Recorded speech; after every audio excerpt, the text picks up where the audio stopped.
إن الحمد لله نحمده ونستعينه ونستغفره ونعوذ بالله من شرور أنفسنا ومن سيئات أعمالنا من يهده الله فلا مضل له ومن يضلل فلا هادي له أشهد أن لا إله إلا الله وحده لا شريك له وأشهد أن محمدا عبده ورسوله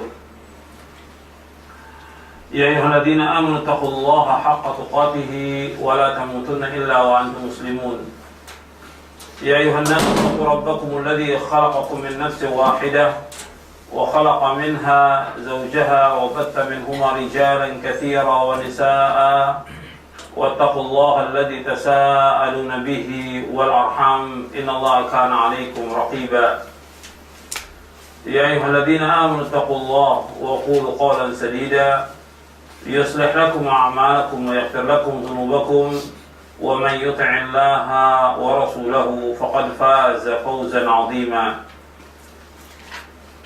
أما بعد فإن أصدق الحديث كتاب الله وخير الهدي هدي محمد صلى الله عليه وعلى آله وسلم وشر الأمور محدثاتها وكل محدثة بدعة وكل بدعة ضلالة وكل ضلالة Finnar.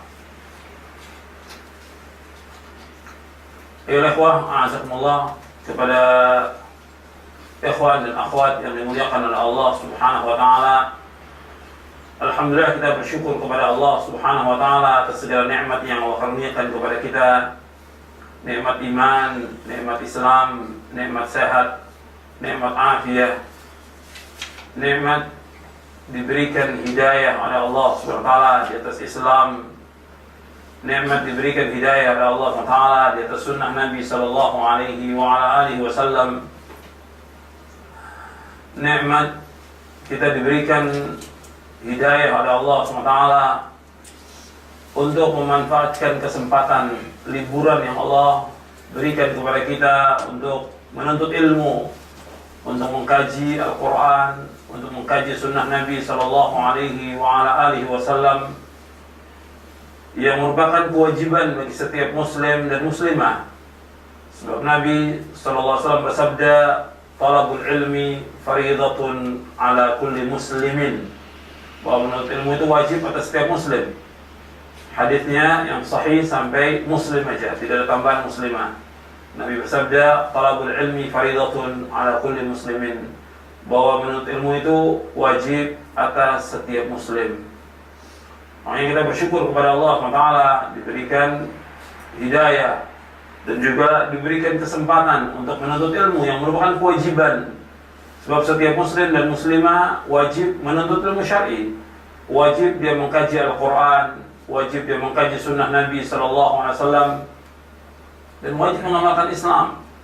Karena tujuan hidup seorang mukmin dan seorang mukminah adalah beribadah kepada Allah, dan tujuan hidupnya adalah surga. Sebab Allah berfirman, "Wa ma khalaqtul jinna wal insa illa liya'budun." Tidak kuciptakan jin dan manusia melainkan untuk beribadah kepadaku. Beribadah kepada Allah artinya mentauhidkan Allah SWT. Allah ciptakan jin dan manusia ini untuk beribadah kepada Allah SWT.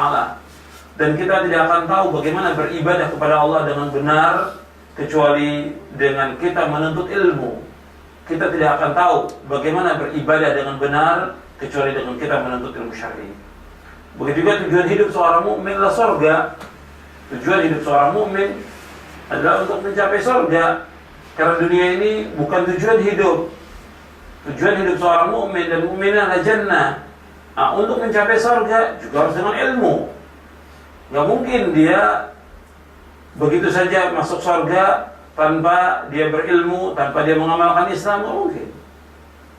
Dan hanya yang masuk surga itu orang-orang yang beriman. Adapun orang kafir tempatnya di neraka dan kekal dalam neraka selama-lamanya. Hatta orang yang dekat dengan Rasulullah SAW tempatnya di neraka kalau dia tidak beriman. Seperti pamannya Abu Talib, karena dia tidak beriman kepada Rasulullah SAW, maka dia masuk neraka dan kekal dalam neraka selama-lamanya. Ya, surga diperuntukkan hanya untuk orang yang beriman saja. Karena itu untuk bisa mencapai jannah, mencapai surga, ikhwan fillah, hafizakumullah, yaitu kita harus belajar menuntut ilmu. Yaitu Nabi SAW bersabda, "Wa man salaka tariqan yaltamisu fihi ilman sahhalallahu lahu bihi tariqan ilal jannah. Dan barang siapa yang berjalan untuk menuntut ilmu, maka Allah akan mudahkan jalannya ke surga. Hadis ini sahih dari Muslim dan yang lainnya. Kemudian dilanjutkan hadis itu bersabda, "Wa majtama'a qaumun fi baitin min buyutillah yatluna kitaballah wa yatadarasunahu fima bainahum illa haffathumul malaikah wa ghasyiyatuhumur rahmah wa nazalat 'alaihimus sakinah wa dzakarahumullahu fiman 'inda wa man batta'a bihi 'amaluhu lam yusri' bihi nasabuh." Nabi bersabda dalam lanjutan hadis itu, dan tidaklah berkumpul satu kaum di satu rumah dari rumah Allah, di satu masjid dari masjid-masjid Allah, yang mereka membaca Al-Quran, mereka mempelajari di antara mereka, melainkan pasti akan dikelilingi oleh malaikat, diliputi oleh rahmat Allah SWT, akan turun sakinah, ketenangan, dan Allah SWT akan menyebutkan orang-orang yang menuntut ilmu itu, yaitu di hadapan para malaikat yang ada di sisi Allah Subhanahu wa taala. Dan barang siapa yang lambat amalnya, tidak dapat dikejar oleh nasabnya. Di sini Nabi SAW bersabda, tidaklah berkumpul satu kaum di satu masjid dari masjid-masjid Allah yang mereka mempelajari Al-Quran. Mereka baca, mereka pelajari, mereka pahami, mereka tadabburi. Maka ada 4 faedah dari membaca Quran, mengkaji Quran dan sunnah Nabi. Yang pertama yaitu Allah Subhanahu wa taala akan menurunkan malaikat untuk mengelilingi mereka.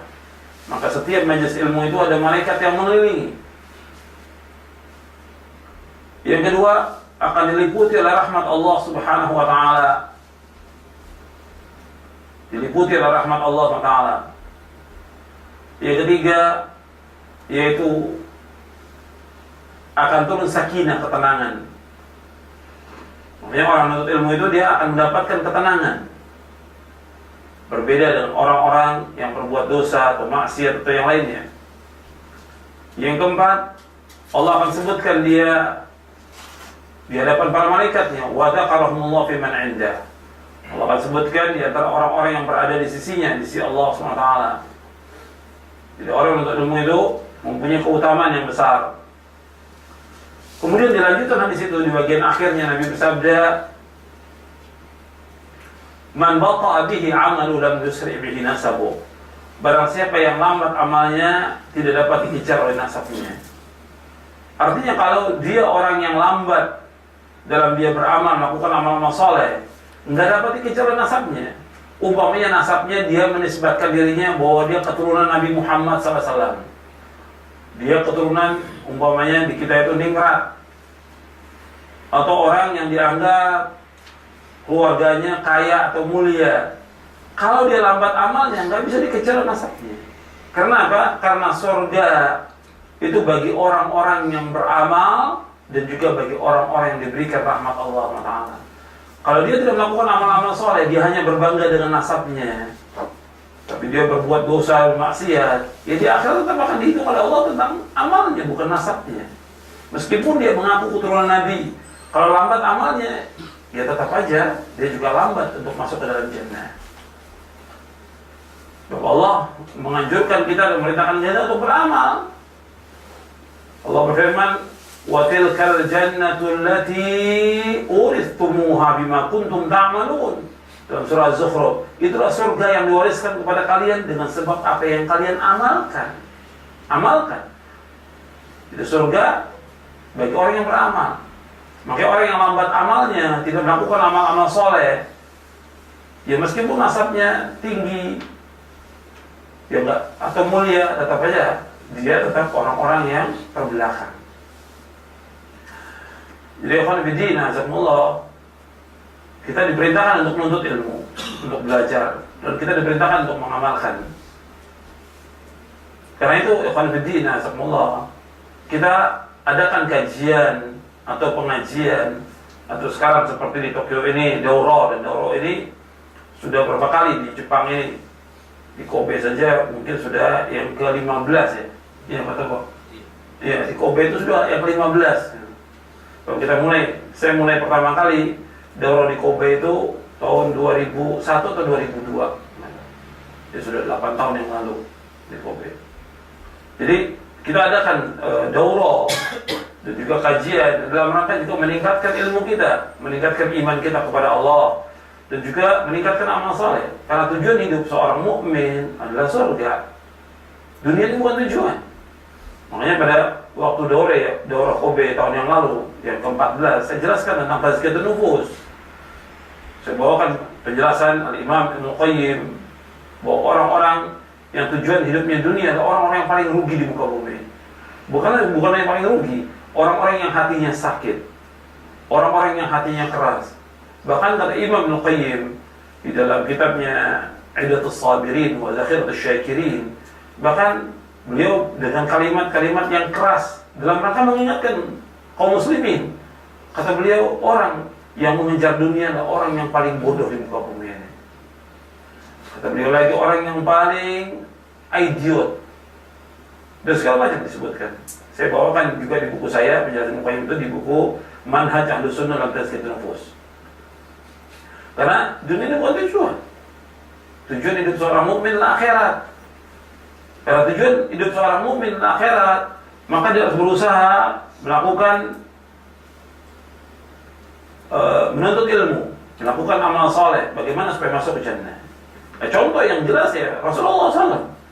Jadi kalau kita bicara orang-orang yang sukses, yang pertama kali yang sukses ya Rasulullah. Hidupnya orang yang sukses. Kalau kita tanya orang yang paling bahagia di muka bumi, ya paling bahagia Rasulullah SAW dan para sahabatnya.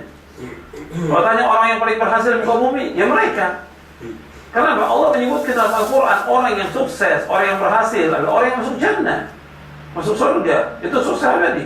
Allah sebutkan dalam surah Al-Imran, surah yang ketiga, ayat 185, Allah berfirman, kullu nafsin dha'iqatul maut, wa innama tuwaffawna ujurakum yawmal qiyamah, faman zuhziha 'anil nari wa udkhilal jannata faqad faz, wa mal hayatud dunya illa mata'ul ghurur.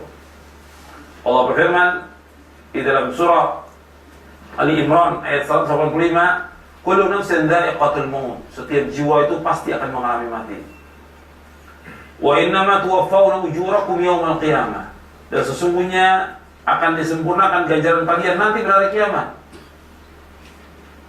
Faman zuhzi'a 'anil nar, dan barang siapa yang dijauhkan dari api neraka, wa udkhilal jannah, dan dimasukkan ke surga, faqad faz, maka dialah orang yang sukses.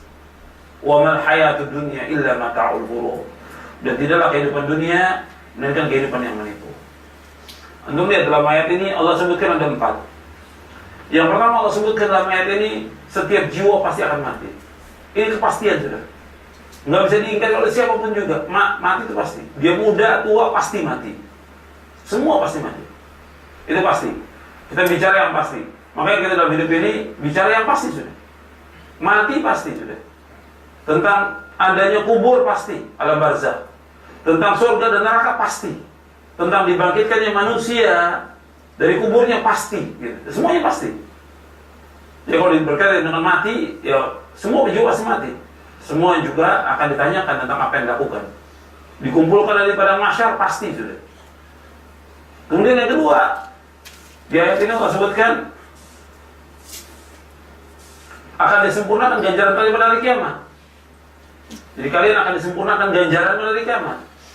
Di dunia ini Allah akan berikan ganjaran, cuma sekedarnya. Sempurnanya nanti. Seperti orang melakukan amal saleh, diganjar di dunia. Tapi ganjaran yang besar nanti di akhirat. Seperti juga orang yang berbuat dosa, sama seperti juga. Ketika dia berbuat dosa dan maksiat, dia mendapatkan hukuman, cuma kecil di dunia ini.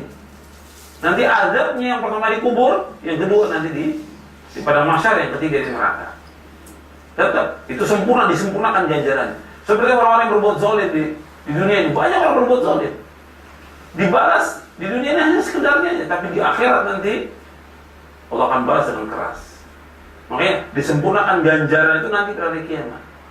Makanya Khairuddin, azakumullah, bahwa kita mencari ganjaran itu akhirat. Setiap kita melakukan amal soleh, jangan kita harapkan sekarang ganjarannya. Yang mengharapkan sekarang ganjaran dibalas sekarang ganjarannya dari kebaikan itu orang kafir. Orang kafir itu dibalas sekarang. Orang kafir di sini ada orang-orang Jepang, ya. Dia melakukan amal soleh, menolong anak yatim, orang susah, fakir miskin, dibalas di dunia. Di akhirat dihapuskan semua amalnya. Wa qadimna ila ma 'amilu min 'amalin faj'alnahu haba'an manthura. Kami hadapan semua orang kafir kami jadikan seperti debu-debu yang berterbangan. Di dunia dibalas langsung ganjarannya orang kafir itu yang berbuat kebaikan. Kejelekan hanya sekedarnya, tapi nanti di akhirat dibalas dengan besar. Makanya disempurnakan ganjaran kalian pada hari kiamat. Kemudian yang ketiga kata Allah dalam ayat itu surah Al-Imran, "Faman zuhzi'a 'anil nar wa udkhila al-jannata faqad faz."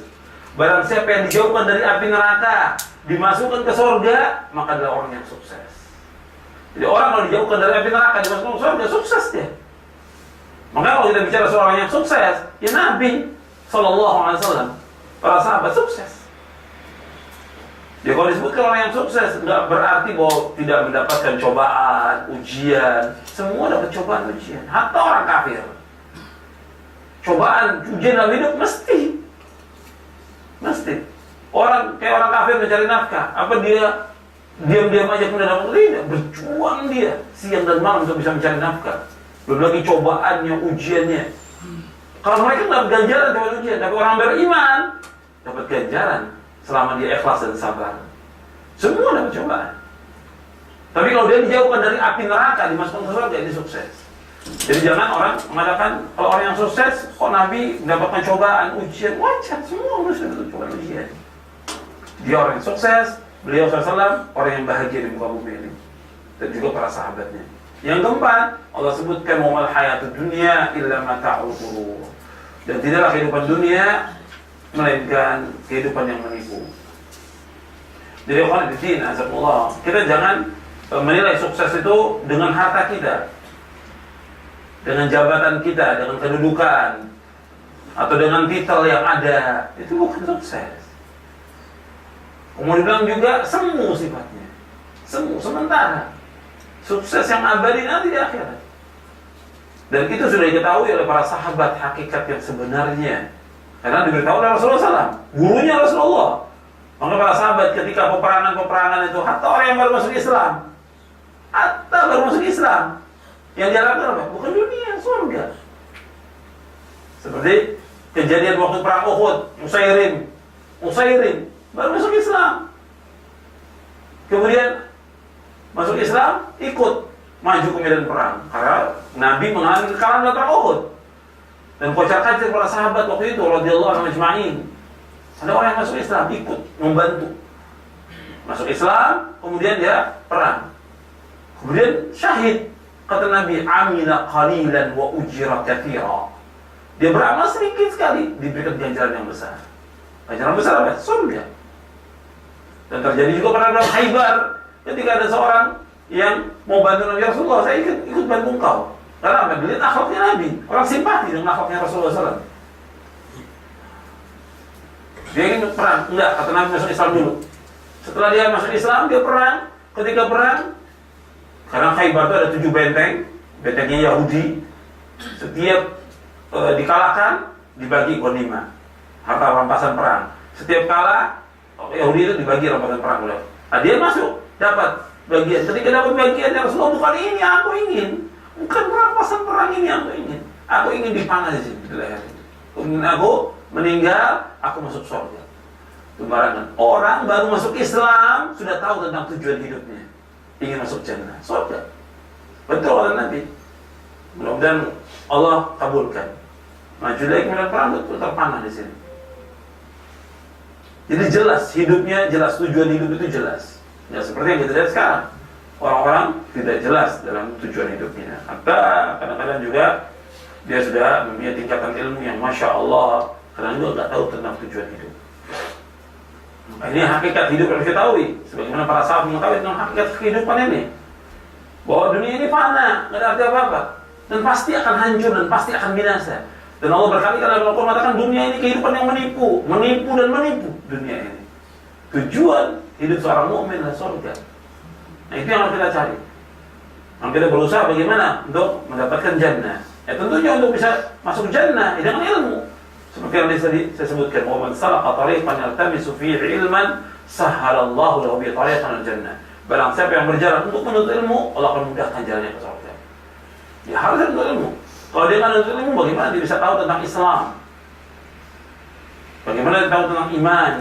Bagaimana tentang ketaatan? Bagaimana tahu tentang tauhid, syirik, sunnah, bid'ah? Kemudian yang halal, yang haram, yang hak, yang batil, dan yang lainnya. Yang ma'ruf, mungkar, dia nggak tahu kalau dia harus belajar. Yang dengan belajar itu dia akan tahu. Kemudian akan berdiri, azakumullah, bahwa menuntut ilmu ini mudah, nggak ada yang sulit dalam Islam. Cuma kadang-kadang orang tidak berusaha.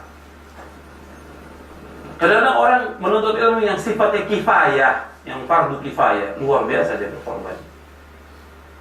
Siang malam dia, kadang dari pagi sampai malam, kuat dia. Yang sifatnya kifayah, tapi yang fardu ain, waduh, baru sebentar aja sudah ngantuk, sebentar aja sudah tidur, sebentar aja sudah bosan. Karena digoda oleh syaitan. Setiap yang hak, yang benar itu mesti digoda oleh syaitan. Jadi kita harus terus bagaimana mengetahui tentang Islam. Allah mencela orang-orang yang dia tahu dia tentang dunia, ilmu-ilmu tentang dunia dia tahu, tapi tentang akhirat dia tahu. Allah cela betul. Allah sebutkan di dalam surah Ar-Rum, surah 30 ayat 7. Ya'lamuna zahiran minal hayatid dunya wa hum 'anil akhirati hum ghafilun.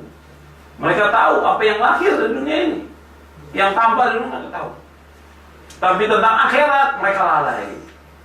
Sampai disebutkan oleh para mufassirin tentang ayat itu. Jadi ada di antara mereka kalau disuruh untuk menimbang tentang mata uang dinar atau dirham, mata uang emas seperti logam itu dinar, mata uang perak dengan dirham. Itu nih taruh di tangannya tahu dia timbangannya berapa. Tapi tanya dia bagaimana beribadah kepada Allah, bagaimana sholat tidak tahu. Allah celah.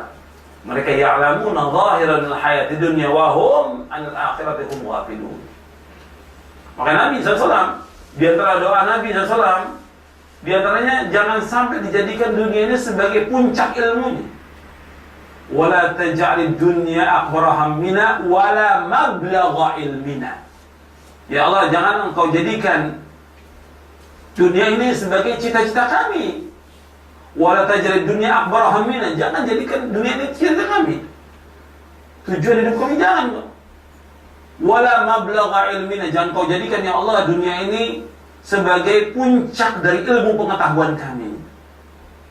Jadi ada orang tahu tentang segala macam ilmu tentang dunia. Akhirnya tahu. Sampai mencapai gelar udah profesor, doktor, apalagi sudah. Tahu, tapi tentang akhirat tidak tahu sama sekali. Jadi dia tahu tentang dunia, tapi tentang akhirat tidak tahu. Dan Allah celah tentang orang yang seperti itu. Jadi alimun di dunia, dia tahu tentang dunia, lalai dia tentang akhirat. Nabi juga celah dalam hadisnya yang sahih tentang masalah itu. Jadi akhwan bidin, azakumullah, menuntut ilmu ini wajib, dan kita alhamdulillah diberikan kesempatan oleh Allah untuk menuntut ilmu. Ini manfaatkan kesempatan ini untuk libur, manfaatkan selama beberapa hari ini untuk menuntut ilmu sehingga kita bisa paham tentang Islam ini. Karena ini bukan kewajiban. Dan kita bisa meningkat iman kita kepada Allah ya dengan kita menuntut ilmu. Dan berkurang iman kita dengan juga berkurangnya ilmu kita. Makanya untuk awal kajian ini dan pada hari ini saya akan jelaskan tentang asbab ziyadat iman wa nuqsan. Tentang sebab-sebab bertambahnya iman dan juga berkurangnya iman. Karena juga berkaitan dengan masalah tauhid. Adapun besok baru kita bahas tentang tauhid dan juga pelanggaran-pelanggaran yang terjadi atau perusak-perusak tauhid. Insyaallah besok kita akan bahas. Karena banyak yang dilakukan di kita, terutama di Indonesia ya. Itu macam-macam kepercayaan-kepercayaan yang berkaitan dengan syirik. Ya insyaallah besok kita akan bahas. Saya akan contohkan satu persatu nanti. Kita ada puluhan contohnya. InsyaAllah besok kita bahas. Untuk sekarang kita akan bahas yang berkaitan tentang asbab ziyadatul iman wa nuqsan. tentang sebab bertambahnya iman. Saya ambil dari bukunya Syekh Dr. Abdul Razak bin Abdul Muhsin Al-Abbad Al-Badr.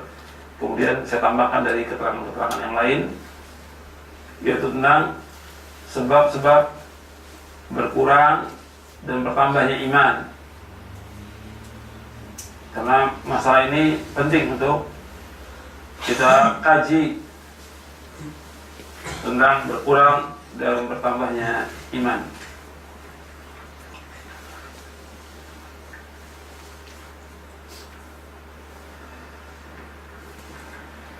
Jadi sebab-sebab bertambah dan berkurangnya iman, sebab iman itu kita harus berusaha bagaimana mencapai iman ini yang disebutkan dalam hadis Nabi, mencapai kesempurnaan. Kita ingin iman kita sempurna, makanya kita harus berusaha bagaimana supaya iman kita ini bertambah, kemudian iman kita menjadi kuat, iman kita berkembang. Di antaranya disebutkan, di antara sebab-sebab bertambahnya iman, yang pertama yaitu mempelajari ilmu yang bermanfaat, yang bersumber dari Al-Quran dan As-Sunnah menurut pemahaman salafus salih, yaitu ta'allumul ilmin nafi' al-mustamiddani min Al-Qur'ani, ta'allumul ilmin nafi' al-mustamid min Al-Quran wa Sunnah ala fahmi salaf. Yang pertama yaitu belajar ilmu yang bermanfaat yang bersumber dari Al-Quran dan As-Sunnah dengan pemahaman salafus salih.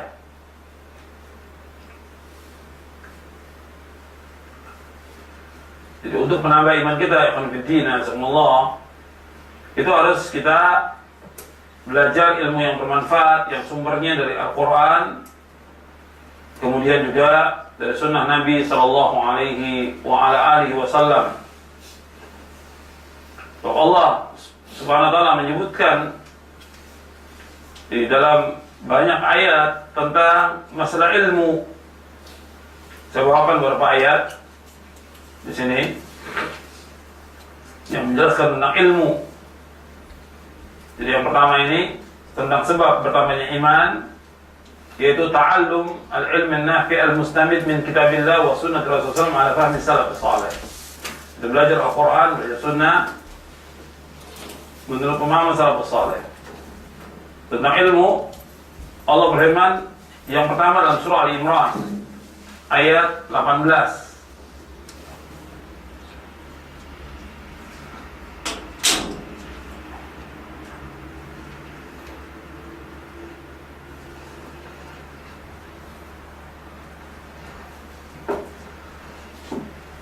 Allah berfirman, syahidallahu annahu la ilaha illahu wa ulul ilmi qa'iman bil qist la ilaha illa huwal azizul hakim.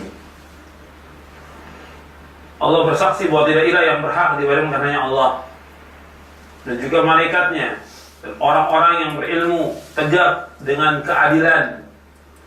Tidak ada ilah yang berhak diibadahi hanya Allah, dan Allah itu yang maha gagah dan Allah yang maha bijaksana.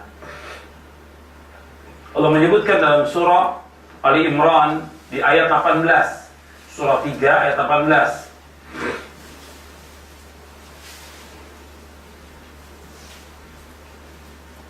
Di ayat ini Allah menyebutkan tentang keutamaan orang yang berilmu. Keutamaannya apa di sini? Di ayat ini Allah menjadikan orang-orang yang berilmu sebagai saksi. Allah jadikan orang yang berilmu sebagai saksi. Sebagai saksi tentang keesaan Allah, sebagai saksi tentang keesaan Allah SWT. Jadi Allah bersaksi tidak ilah yang berhak dibandingkan Allah. Kemudian malaikat yang kedua. Yang ketiga orang yang berilmu, dan mereka tegak dengan keadilan. Tidak ilah yang berhak dibandingkan Allah, dan Allah itu maha gagah dan Allah maha bijaksana.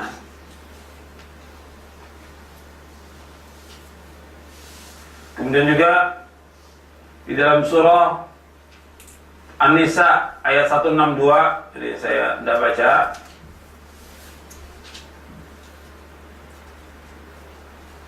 Kemudian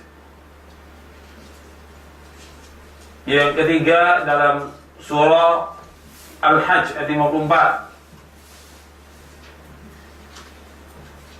وَلِيَعْلَمَ الَّذِينَ أُوتُوا الْعِلْمَ أَنَّهُ الْحَقُّ مِنْ رَبِّكَ فَيُؤْمِنُوا بِهِ فَتُخْبِتَ لَهُ قُلُوبُهُمْ وَإِنَّ اللَّهَ لَهَادِي الَّذِينَ آمَنُوا إِلَى صِرَاطٍ مُسْتَقِيمٍ. Dan adalah mengetahui orang-orang yang diberikan ilmu bahwa dia adalah benar dari Allah, lalu ia mengimaninya, dan lantas hati mereka tunduk. Sesungguhnya Allah menunjuki orang-orang yang beriman ke jalan yang lurus.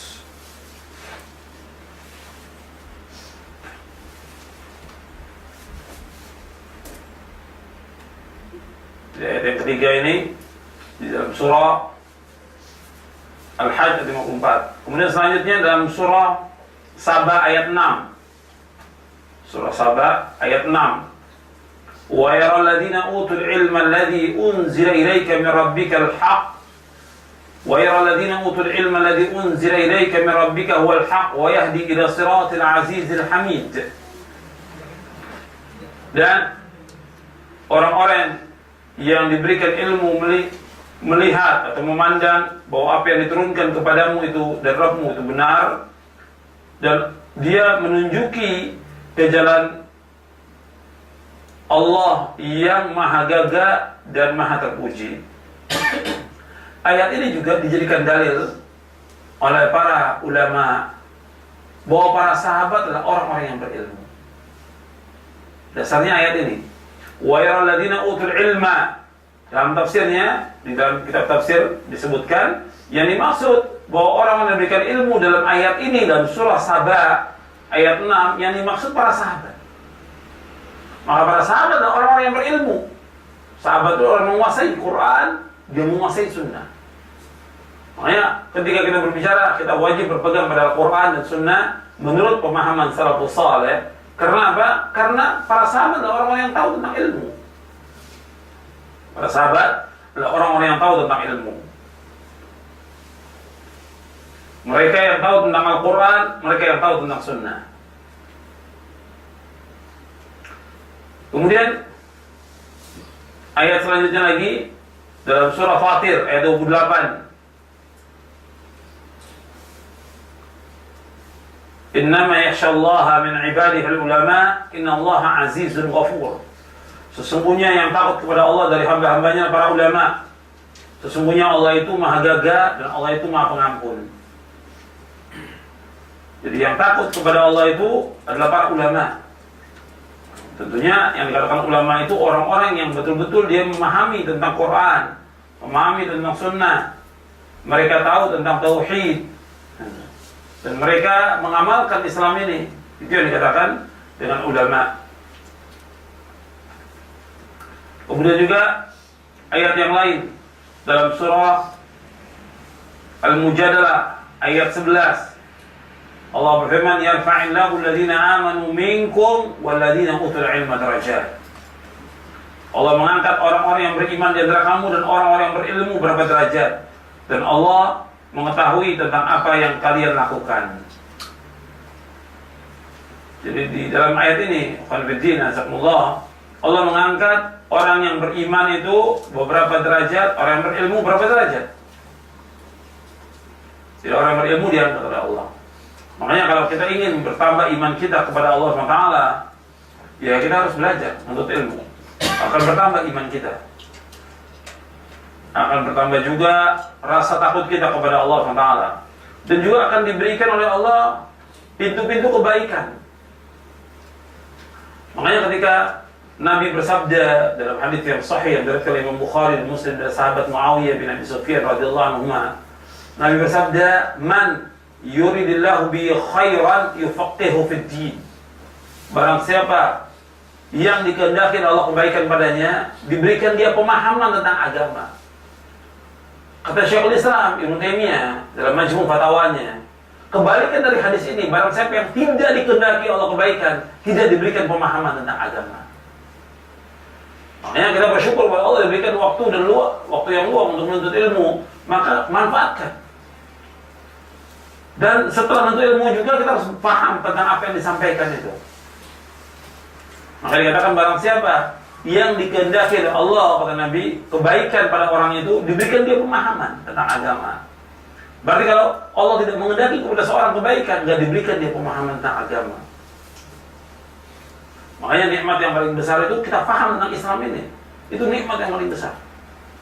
Kata Imam Ibnu Qayyim di dalam kitabnya I'lamul Muwaqqi'in, kata beliau bahwa nikmat yang paling besar Allah memberikan kepada kita al-faham, husnul faham, kebaikan pemahaman tentang agama. Itu nikmat yang paling besar.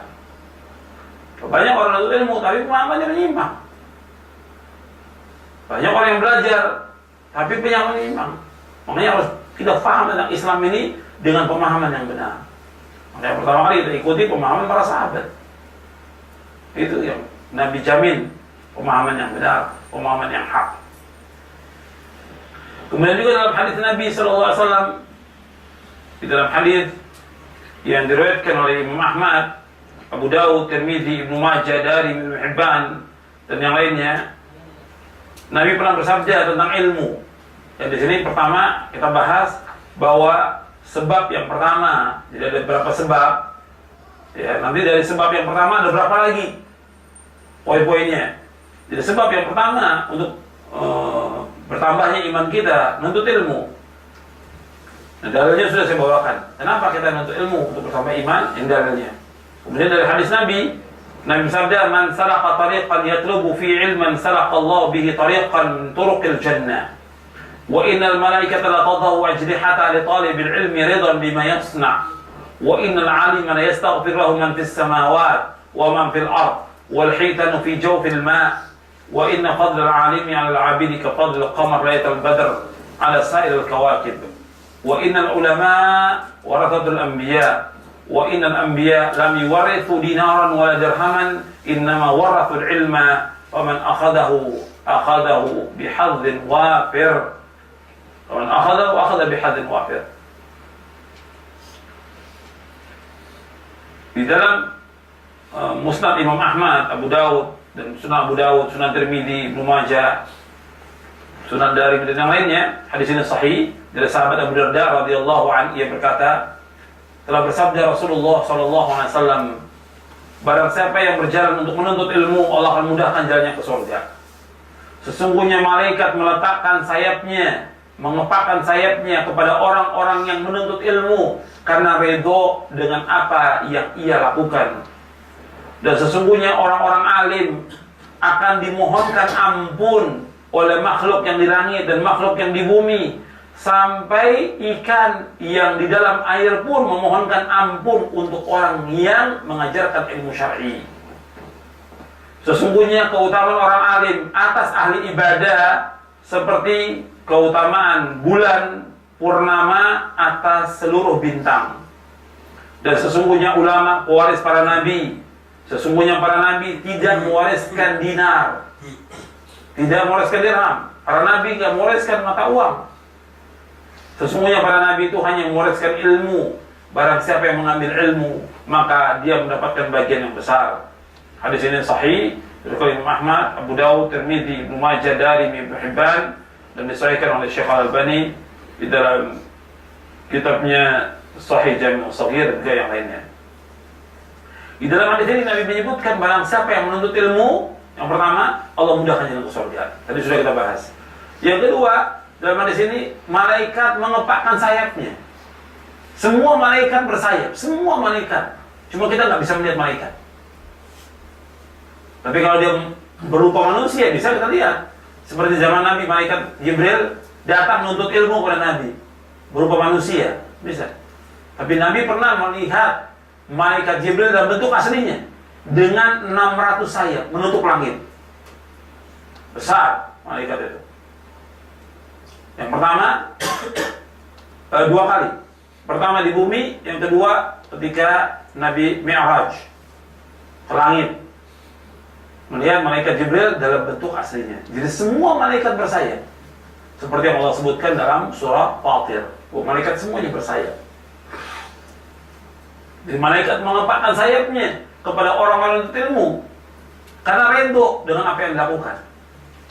Jadi malaikat memuliakan orang yang ilmu. Cuma kita nggak lihat malaikat. tapi dia mengempakan sayapnya.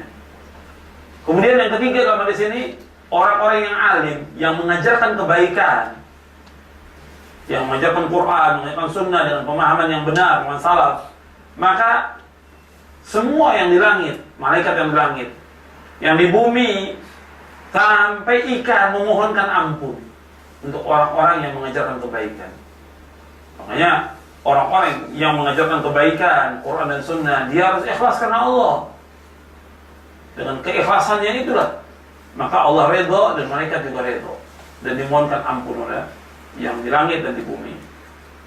Kemudian yang keempat, bahwa keutamaan orang yang alim atas ahli ibadah seperti keutamaan bulan purnama atau seluruh bintang.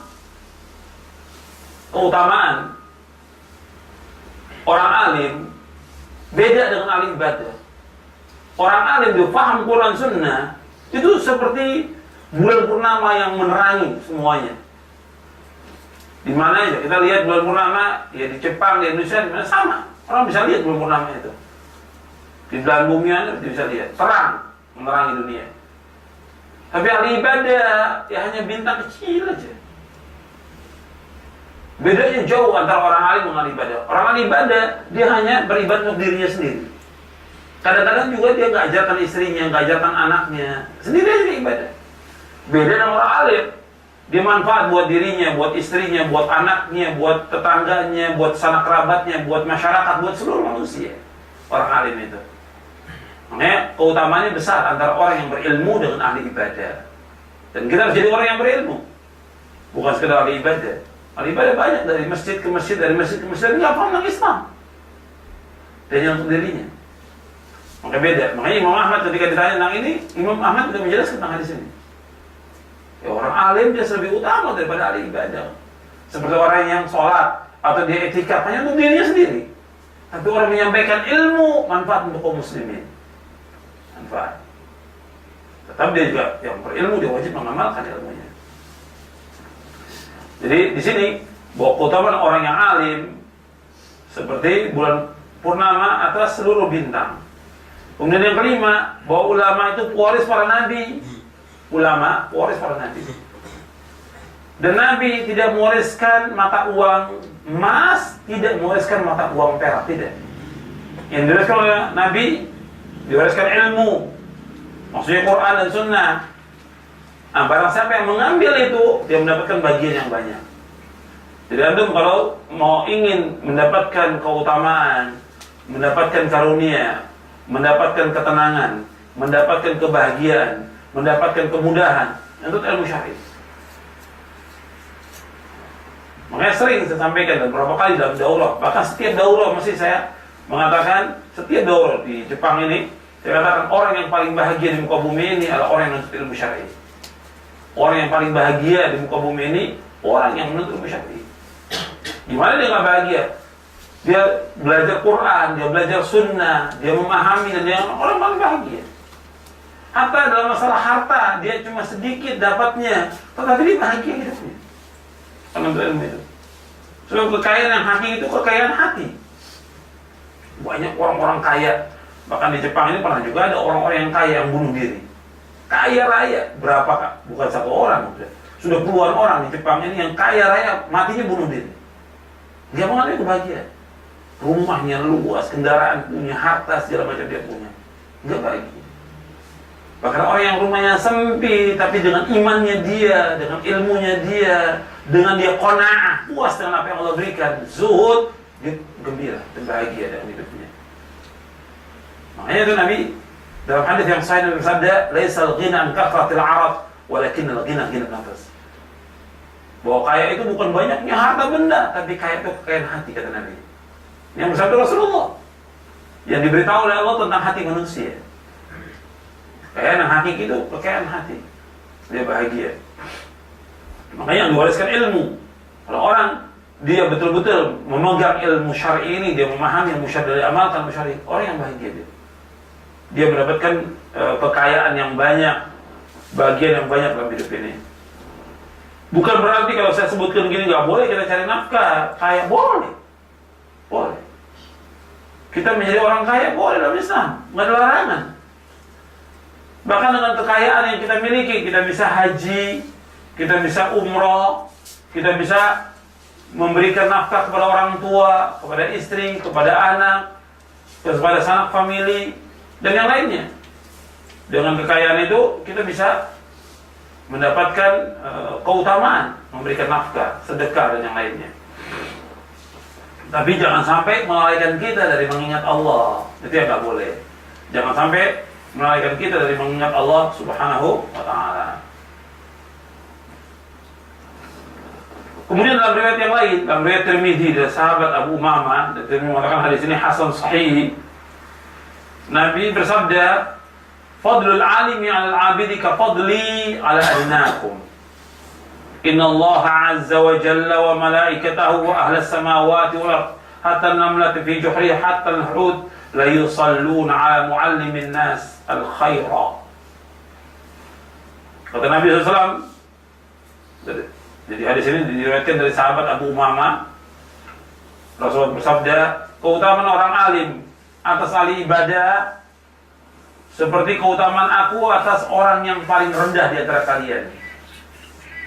Sesungguhnya Allah Azza wa Jalla dan para malaikatnya dan juga penghuni langit dan bumi, sampai semut yang berada di lubangnya, sampai juga ikan, itu mereka semuanya berselawat kepada orang yang mengajarkan kepada manusia kebaikan. Ini keutamaan orang alim.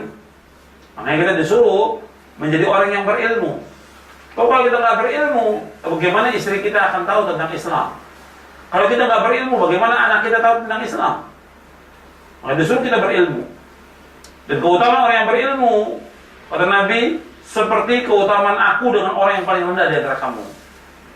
Kemudian kata Nabi lagi, Allah Azza wa Jalla, malaikatnya, penghuni langit, penghuni bumi, sampai semut di lubangnya, sampai juga ikan, itu berselawat kepada siapa? Kepada orang yang mengajarkan kebaikan kepada manusia. Hadis ini diriwayatkan oleh Imam At-Tirmidzi, dan Tirmidzi berkata hadis ini hasan sahih. Jadi akhwan fiddin, azakumullah, ini merupakan nikmat dari Allah SWT. Kita diberikan waktu yang luang, kesempatan untuk menuntut ilmu. Kita berusaha bagaimana kita menuntut ilmu syar'i. Bukan berarti kita harus tahu seluruh cabang-cabang ilmu seperti ulama, tidak. Tapi kita wajib mengetahui bagaimana beribadah kepada Allah, bagaimana mentauhidkan Allah, bagaimana menjauhkan syirik, bagaimana melaksanakan sunnah, bagaimana menjauhkan bid'ah, bagaimana kita wudu, bagaimana kita mandi, bagaimana kita sholat, bagaimana kita bermuamalah, berdagang. Itu yang kita lakukan setiap hari, kita harus tahu. Itu kewajiban kita. Makanya disebutkan oleh para ulama bahwa ilmu itu harus kita cari. Itu bukan yang tinggi. Tetapi yang perlu diingat oleh setiap muslim dan muslimah, bahwa ilmu itu bukan tujuan pada zatnya, tetapi yang dituju dari menuntut ilmu itu apa? Amal. Makanya dikatakan oleh Syekh Abdul Razak, hafizahullah, kata beliau, fal ilmu laysa maqsudan li dzatihi wa innama huwa maqsudun li ghairihi wa huwa al-amal. Bahwa ilmu bukan tujuan pada zatnya, tetapi yang dituju dari ilmu ini tujuan yang lain, yaitu mengamalkan ilmu itu. Kalau Allah mensyariatkan kita menuntut ilmu ini, tujuannya agar kita beribadah kepada Allah Subhanahu wa taala. Diutusnya para nabi, diutusnya para rasul alaihi wassalatu wassalam, agar manusia beribadah kepada Allah dengan benar. Makanya ruh ilmu itu apa? Ruhnya amal. Ruhnya ilmu itu amal. Jadi ini harus diperhatikan oleh setiap muslim dan muslimah, bahwa tujuan dari ilmu itu adalah amal. Makanya Allah Subhanahu wa taala mengancam dengan keras orang-orang yang menuntut ilmu tapi dia tidak mengamalkan. Allah mengancam dengan keras. Seperti ayat atamuruna nas bil birri wa tansawna anfusakum wa antum tatluna al-kitaba fala taqilun. Apakah kamu menyuruh manusia berbuat kebaikan, kamu lupakan diri kamu sedangkan kamu baca kitab? Apakah kamu tidak berpikir? Surah Al-Baqarah ayat 44. Begitu juga dalam surah Shaf ayat 2 dan 3, ya ayyuhalladzina amanu lima taquluna ma la taf'alun kabura maqtan 'inda Allah an taqulu ma la taf'alun. Wahai orang beriman, kenapa kamu mengucapkan, kenapa kamu berkata apa yang kamu tidak lakukan? Sangat besar murka Allah kalian mengatakan apa yang kalian tidak kerjakan. Jadi untuk ilmu tujuannya yaitu untuk kita mengamalkan.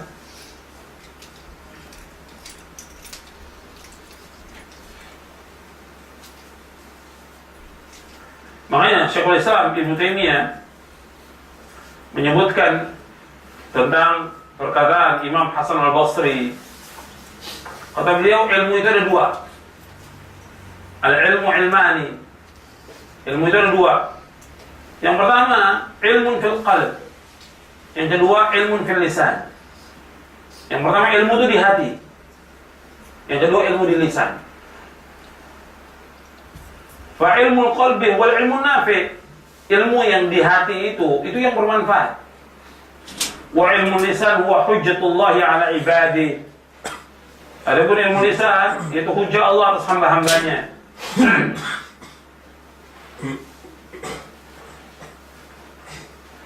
Jadi ilmu itu ada dua, ilmu di hati dan ilmu di lisan. Ilmu yang di hati, ilmu yang bermanfaat. Ilmu di lisan itu hujjah Allah atas hamba-hambanya. Maksudnya ilmu yang di hati itu artinya dia nuntut ilmu. Dengan dia nuntut ilmu itu bertambah takutnya dia kepada Allah. Dengan dia nuntut ilmu itu bertambah imannya kepada Allah. Dengan dia nuntut ilmu itu di hatinya bertambah ikhlas. Itu maksudnya. Tambah takut kepada Allah, tambah ikhlasnya dia kepada Allah. Tapi ilmu yang dimaksud ilmu di lisan itu dia pandai bicara, dia pintar ngomong, tapi nggak berpengaruh pada hatinya. Makanya Nabi khawatirkan kepada umatnya ini ada orang-orang yang munafik yang pandai bicara. Nabi khawatir kepada umatnya, tapi nggak ada amal sama sekali. Makanya Nabi juga menyebutkan tentang ada orang-orang yang dia belajar, dia juga mengamalkan dan dia berdakwah dan tambah takut dia kepada Allah. Itu manfaat. Tapi ada orang yang belajar dia untuk khutbah. Maka Nabi pernah menyebutkan tentang khutbah al-qawwalun, khatib-khatib yang dia pandai bicara, tapi dia nggak mengamalkan. Makanya Nabi menyebutkan tentang ancamannya dengan masuk neraka.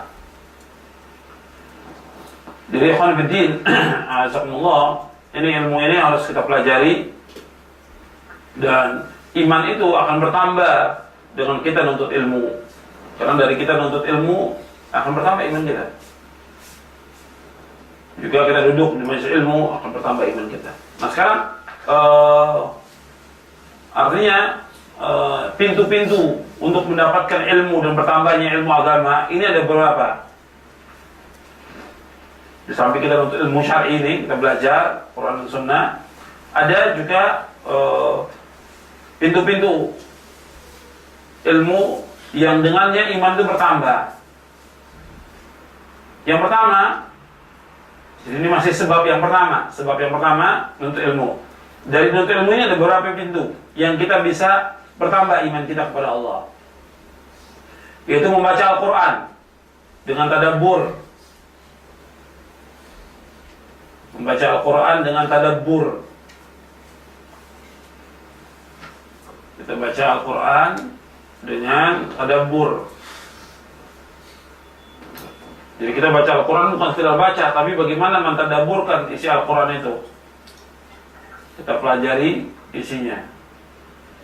Allah berfirman di dalam surah An-Nisa ayat 82. Afala yatadabbaruna al-Qur'ana. Allah berfirman, afala yatadabbaruna al-Qur'an walau kana min 'indi ghairi Allah lajadu fihi ikhtilafan katsira. Apakah mereka tidak mentadabburkan isi Al-Quran?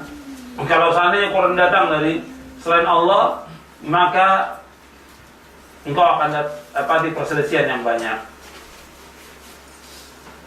Apakah mereka tidak mentadabburkan isi Al-Quran? Kalau seandainya Quran datang dari selain Allah, engkau akan dapat perselisihan yang banyak. Kemudian juga di dalam surah Muhammad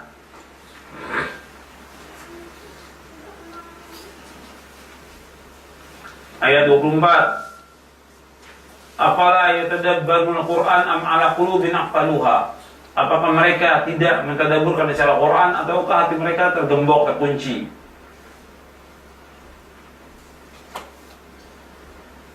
Jadi akhwan fiddin, azakumullah, ini perintah untuk tadabbur Al-Quran banyak sekali dalam Al-Quran. Seperti dalam surah Sad juga, surah Sad ayat 29, kitabun anzalnahu ilaika mubarakun liyadabbaru ayati wa yatadhakkaru ulul albab. Al-Quran kami turunkan kepadamu merupakan kitab yang diberkahi. Kitab yang barokah itu Al-Quran, agar mereka mentadabburi ayat-ayatnya dan agar mereka orang-orang yang berilmu itu ingat kepada Allah SWT. Di Qurannya untuk tadabbur. Karena itu, ikhwan fillah, jazakumullah, kepada ikhwan dan akhwat, antum harus belajar bagaimana baca Al-Quran itu pertama kali. Banyak kaum muslimin dan muslimat yang gak bisa baca Quran, ini aib, tercela. Dan harus dia berusaha bagaimana belajar supaya bisa baca Quran. Ya, dia bahasa Inggris bisa, bahasa Jepang bisa, masa Quran dia bisa. Bahasa Jepang luar biasa lancarnya. Suruh baca Quran, Allah, Masya Allah, alif lam mim aja gak bisa. Suruh baca Al-Fatihah gak bisa. Harus belajar, wajib dia belajar. Dan itu tidak lama, sebentar, nggak lama. Sekarang ada sistem yang 2 minggu udah bisa baca, sebulan udah bisa baca, tinggal melancarkan setelah itu. Tidak lama, untuk belajar bahasa Jepang bertahun-tahun. Ya, ini beberapa bulan kita bisa baca Quran, dan dengan baca dapat ganjaran. Barang saya baca Al-Quran itu dapat ganjaran. Jadi man qara'a harfan min kitabillah falahu bihi hasanah wal hasanatu asyru amsalihha. Kata Nabi, barang siapa yang baca satu huruf Al-Quran, dia mendapatkan ganjaran. Dan satu huruf itu mendapatkan 10 ganjaran. Satu huruf. Kata Nabi, la aqulu alif lam mim harf, walakin alifun harf, lam harf, mim harf. Kata Nabi, aku tidak mengatakan alif lam mim itu satu huruf, tidak. Alif, kita baca alif lam mim, alif 10 ganjarannya, lam 10 ganjarannya, dan mim 10 ganjarannya. Berarti 30 ganjaran. Ini betul mim. Jadi disuruh kita untuk baca Al-Quran. Jadi kepada ikhwan dan akhwat harus belajar nih supaya bisa baca Quran. Setelah baca Quran, sudah bisa kita baca, kita lancarin baca Quran itu. Kemudian kita berusaha untuk mengetahuinya, dan kita rutin baca Quran itu harus setiap hari. Dan para sahabat dulu menghatamkan setiap seminggu sekali khatam. Berarti sehari bacanya 4 juz. Para sahabat dulu seminggu sekali khatam. Ada juga yang 10 hari sekali khatam. Ada yang 15 kali khatam. Ya, umumnya kita ngambil yang sebulan lah. Berarti 1 hari 1 juz. Dan itu bisa. Orang kalau lancar baca Quran itu nggak sampai 20 menit 1 juz itu. Nggak sampai 20 menit. Imam Syafi'i pernah menghatamkan 1 hari kok 30 juz 1 hari. Nggak sampai 24 jam. Kalau sudah lancar itu nggak sampai 20 menit 1 juz itu. Berarti kalau 1 jam itu 3 juz. Berarti cuma ngambil 10 jam 30 juz itu. Imam Syafi'i pernah mengatakan sehari 30 juz. Tapi Nabi SAW melarang kita jangan kurang dari 3 hari. Atau usahakan 3 hari. Sebab kalau kamu kurang dari 3 hari nggak bisa paham tentang isi Quran. Paling enggak 1 hari 10 juz. Itu kalau memang yang kuat. Nah, kalau enggak, kita 1 juz sehari. Berarti sebulan 30 juz. Ini harus tiap hari baca. Karena banyak kaum muslimin kurang perhatian sama masalah ini. Baca Al-Quran harus bisa baca. Dan harus berusaha kita melancarkan, dan harus khatam. Antum bisa rasakan beda sekali. Antum dengan baca Quran tersentuh itu. Nanti akan nambah iman kita kepada Allah. Terasa. Antum bisa rasakan ketika Ramadan, terasa betul.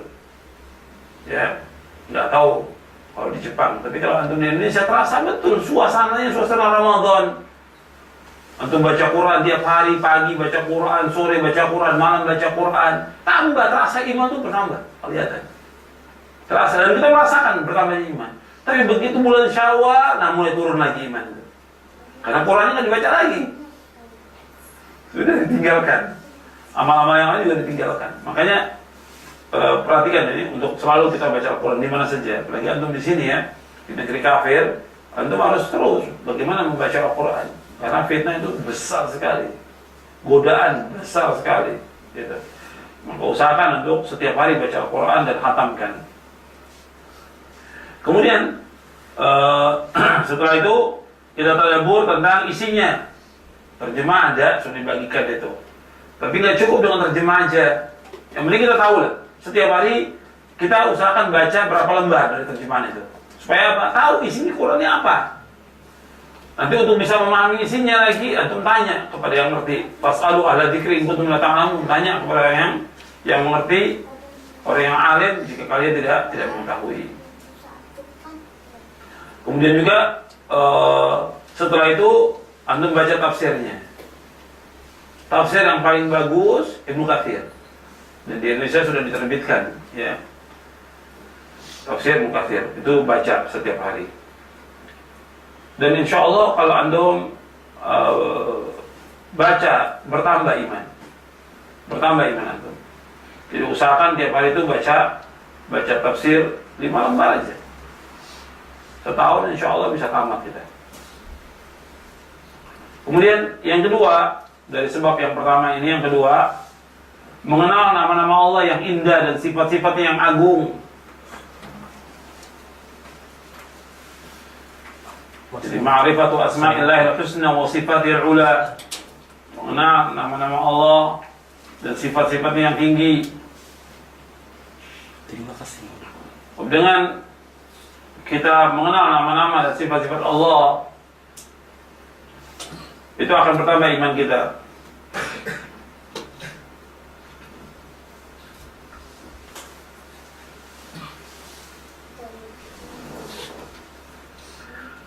Sebelum saya lanjutkan lagi yang tentang Quran ini, Al-Imam Ibnu Qayyim menjelaskan tidak ada sesuatu yang paling bermanfaat buat hati manusia melainkan Quran. Kata beliau, wa bil jumlati fala syai'a anfa' lil qalbi min qira'atil Qur'ani bi tadabbur wa tafakkur. Enggak ada sesuatu yang paling bermanfaat bagi hati manusia melainkan dengan baca Al-Quran. Sampai kata beliau lagi begini, falau 'aliman nas ma fi qira'atil Qur'an bi tadabbur lashtaghalu biha an kulli ma siwaha. Kalau seandainya manusia mengetahui ini tentang manfaat membaca Al-Quran dan sibuk mentadabbur Al-Quran, dia akan sibuk untuk Al-Quran ditinggalkan yang lain. Karena emang hati ini akan hidup dengan baca Al-Quran. Hati hidup. Beda orang yang hafal Quran dan dia paham dan isinya dengan yang tidak beda. Bahkan Nabi mengumpamakan seperti rumah yang baik dengan rumah yang rusak. Makanya Quran ini Masya Allah kekuatan yang luar biasa. Kalau diturunkan kepada gunung akan hancur gunung itu. Dan juga obat penyakit hati dan juga obat penyakit badan, dan juga menyelesaikan semua problem dengan Quran itu. Kita dapat ketenangan dengan baca Quran. Maka di antara doa Nabi, Allahumma ja'al Quran rabi'a qalbi wa nura sadri wa jala huzni wa dhahabami. Ya Allah, jadikanlah Quran ini sebagai penerang dadaku, kemudian juga cahaya bagi hatiku, kemudian penghilang dari kedukaanku dan kesedihanku. Itu Nabi minta kepada Allah SWT. Jadi, ikhwan fillah, jazakumullah, Quran ini paling besar untuk penambah iman kita. Dan Allah akan mengangkat derajat umat Islam ini dengan Quran. Makanya kenapa dulu Allah memberikan izzah, kejayaan kepada kaum muslimin? Karena mereka yang berpegang teguh pada Quran dan mengamalkan Quran. Sekarang umat Islam tidak mengamalkan Quran. Bahkan bacanya pun enggak baca kaum muslimin. Makanya itu mereka tidak diangkat derajatnya. Kemudian yang kedua tadi, mengenal nama-nama Allah dan sifatnya. Ini penting, mengenal nama-nama. Dengan kita mengenal nama-nama dan sifat Allah, akan bertambah iman kita, akan bertambah takwa kita, akan bertambah rasa takut kita kepada Allah SWT. Ikhwan fillah, azakumullah, kepada ikhwan dan akhwat, bahwa ilmu yang paling utama dari semua ilmu berkaitan dengan asma wa sifat. Asyraful ulum, kata para ulama. Ilmu yang paling mulia, ilmu mempelajari nama-nama dan sifat-sifat Allah SWT. Nama-nama Allah itu semua nama yang indah, dan sifat Allah itu sifat-sifat yang tinggi. Apabila kita mempelajari nama dan sifat Allah, akan timbul pengagungan kita kepada Allah, akan timbul kecintaan kita kepada Allah, akan timbul takut kita kepada Allah, akan timbul harap kita kepada Allah, akan timbul ikhlas kita kepada Allah. Dan ini merupakan hakikat kebahagiaan seorang hamba. Hakikat seorang hamba bahagia itu dengan dia takut kepada Allah, mengharap kepada Allah. Saya ambil contoh, ya. Bahkan ilmu ini merupakan salah satu rukun iman, ya. Kalau kita bicara iman kepada Allah, itu pertama kali ya bicara soal tauhid, rububiyah, uluhiyah, asma wa sifat. Bahkan semua ilmu ya bersumber dari nama-nama dan sifat Allah Subhanahu wa taala. Orang kalau sudah tahu tentang nama-nama Allah akan tambah takutnya kepada Allah. Maka kita mengetahui tentang Allah itu selalu mengawasi kita. Ar-Raqib, antara nama Allah Ar-Raqib. Allah Maha mengawasi. Dengan kita mengetahui Allah Ar-Raqib, Allah Al-Khabir, Allah Al-Alim, di mana saja kita berada Allah pasti mengetahui. Tanpa takut kita kepada Allah. Di mana saja, apakah kita di rumah, dalam safar, kita di tempat kerja, di kampus, kita di perjalanan sendiri atau berjamaah dengan orang, mesti Allah tahu kita. Allah lihat. Timbulnya takut kita kepada Allah SWT. Jadi timbulnya takut. Kalau kita mengetahui bahwa Allah yang memberikan rezeki, kita tahu semua ini rezeki dari Allah, yang Allah berikan kepada seluruh makhluk di langit dan di bumi, dari Allah semuanya. Nggak ada andil sedikit pun manusia, tidak ada andil malaikat pun sedikit pun, semuanya Allah yang berikan. Yang menciptakan seluruh makhluk langit dan bumi ini hanya Allah SWT. Allah yang memberikan air, oksigen, memberikan rezeki, semuanya Allah SWT. Maka dengan kita mengetahui itu, kita hanya mengharap kepada Allah SWT. Dan rezeki Allah tidak bakal habis. Tidak bakal habis. Hanya ya seperti lautan yang sangat luas, yang diambil cuma sedikit, setetes saja. Jadi yang dipelajari oleh yang diberikan oleh Allah kepada manusia dari mulai Allah menciptakan sampai sekarang itu hanya setetes. Setetes saja. Rezeki Allah itu tidak akan habis selama-lamanya. Bahkan sampai Allah mengatakan dalam hadits qudsi, seandainya seluruh manusia dari yang pertama sampai terakhir, jin yang pertama sampai terakhir semua berkumpul di satu lapang yang luas, semuanya minta kepada Allah, berdoa kepada Allah, dan Allah berikan satu persatu, nggak akan kurang apa yang ada pada Allah. Mereka seperti kurangnya air laut, cuma setetes kurangnya, setetes. Itu bayangkan rezeki Allah. Kalau itu kita mengetahui, kita terus berdoa kepada Allah, mengharap hanya kepada Allah, takut kepada Allah, nggak mengharap pada manusia, tidak minta-minta pada manusia. Kenapa? Dia sudah yakin Allah yang berikan rezeki. Bersyukur hanya kepada Allah, tidak tunduk-tunduk kepada manusia, tidak merendahkan diri kepada manusia, tapi justru dia tambah rajin ibadah kepada Allah karena Allah berikan rezeki. Dari nama-nama Allah dan sifat Allah Subhanahu. Kemudian juga dia mengetahui Allahu Akbar. Allahu Akbar. Allah yang paling besar. Kita tiap hari sholat dan kita ucapkan kalimat ini berkali-kali di dalam sholat. Allahu Akbar, Allahu Akbar. Kita harus pahami, Allah sudah sebutkan dalam Al-Quran, Allah itu Maha besar. Langit dan bumi itu digenggam oleh Allah dengan tangannya. Langit bumi yang sebesar-besarnya langit dan bumi itu digenggam oleh Allah. Sampai Allah katakan dalam Al-Quran, Yauma natwis samaa qatayyi sijilil kutub kama bada'na awal khalqin nu'idu. Ingat tatkala langit itu kami genggam dengan tangan kami, kami gulung seperti orang menggulung kertas, kata Allah. Dan surah Al-Anbiya.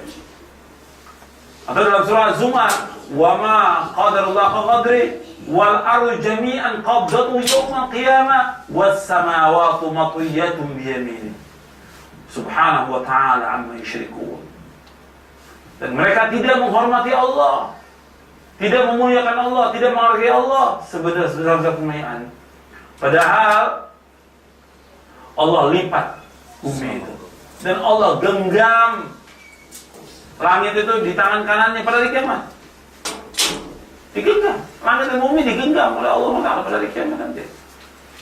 Berarti Anda bisa bayangkan, langit dan bumi digenggam oleh Allah, berarti Allahu Akbar. Allah itu maha besar. Allah maha besar. Dengan kita menyebutkan Allahu Akbar, pengagungan semua yang ada kecil. Kerjaan kita segala macam semuanya kecil. Allah yang maha besar. Maka timbul takut kita kepada Allah SWT. Allah yang maha besar. Dan lagi kalau kita ingat bahwa Allah itu menciptakan semuanya, termasuk surga dan neraka, tambah takut kita kepada Allah Subhanahu wa taala. Pengagungan kepada Allah itu penting. Mengagungkan Allah SWT. Bahwa manusia ini tidak ada apa-apa, insyaallah. Allah itu maha besar dan Allah itu maha agung. Makanya kenapa yang disebutkan hanya Allah Akbar, tidak jadi yang lain. Ketika Allahu Akbar takbir, Allahu Akbar sholat, semuanya yang ada dunia ini kecil. Kita sedang menghadap Allah SWT. Makanya nama-nama dan sifat Allah ini kalau kita pelajari, tambah iman kita kepada Allah. Juga Allah di atas. Di atas. Jadi Nabi menyebutkan Allah di atas, dan Allah menyebutkan Allah di atas. Dengan kita meyakini demikian Allah itu berada di atas langit, dia tambah juga takut kita kepada Allah, tambah juga pemuliaan kita kepada Allah SWT. Banyak lagi yang lain kalau kita bicara tentang nama-nama dan sifat-sifat Allah SWT, itu Masya Allah, tambah iman kita, tambah juga takut kita, tambah juga keadaan kita. Seperti kita bicara Allah dalam hadis Nabi bersabda, Inna Allah Ta'ala tayyibun la yaqbalu illa tayyibah. Sesungguhnya Allah itu tayyib, maha baik, dan Allah tidak akan terima kecuali yang baik. Berarti kita harus melakukan amal-amal yang baik. Kita harus melakukan amal-amal yang baik, perkataan yang baik. Juga kita harus mencari nafkah yang baik, yang halal. Gak boleh dari yang haram atau syubhat. Gak boleh. Orang kalau sudah makan yang syubhat, yang haram, doanya gak akan diterima oleh Allah. Doanya gak diterima. Nah, di sini sahih dari Muslim. Inna Allah Ta'ala tayyibun la yaqbalu illa tayyibah. Dan Allah menyuruh nabi-nabi dan rasul-rasul untuk makan yang baik. Dan juga Nabi menyebutkan tentang seorang yang berdoa kepada Allah. Berdoa. Lalu musafir dia, kalau musafir kan doanya makbul. Dia berdoa kepada Allah. Tetapi dia berdoa, dia makan dari yang haram, dia minum dari yang haram, dia juga dicukupi dari yang haram. Bagaimana dikabulkan doanya? Ya doa nggak akan dikabulkan kalau dia dicukupi dari yang haram. Jadi akan berdina, Zakumullah ini yang kedua, dengan mengenal nama-nama dan juga sifat-sifat Allah yang agung. Dengan mengenal nama dan yang indah dan sifat Allah yang agung, kita akan takut kepada Allah dan selalu berdoa dan meminta hanya kepada Allah SWT saja, tidak kepada yang lainnya. Kemudian yang ketiga, yaitu merenungi perjalanan hidup Nabi yang mulia Sallallahu Alaihi Wasallam. Merenungi perjalanan hidup Nabi yang mulia.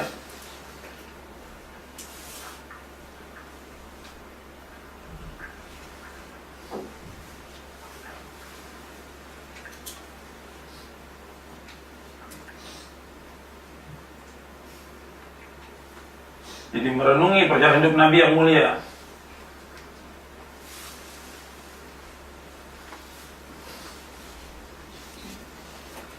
Jadi kalau kita mempelajari sirah nabawiyah, perjalanan hidup Nabi Sallallahu Alaihi Wasallam, akan juga bertambah iman kita kepada Allah SWT.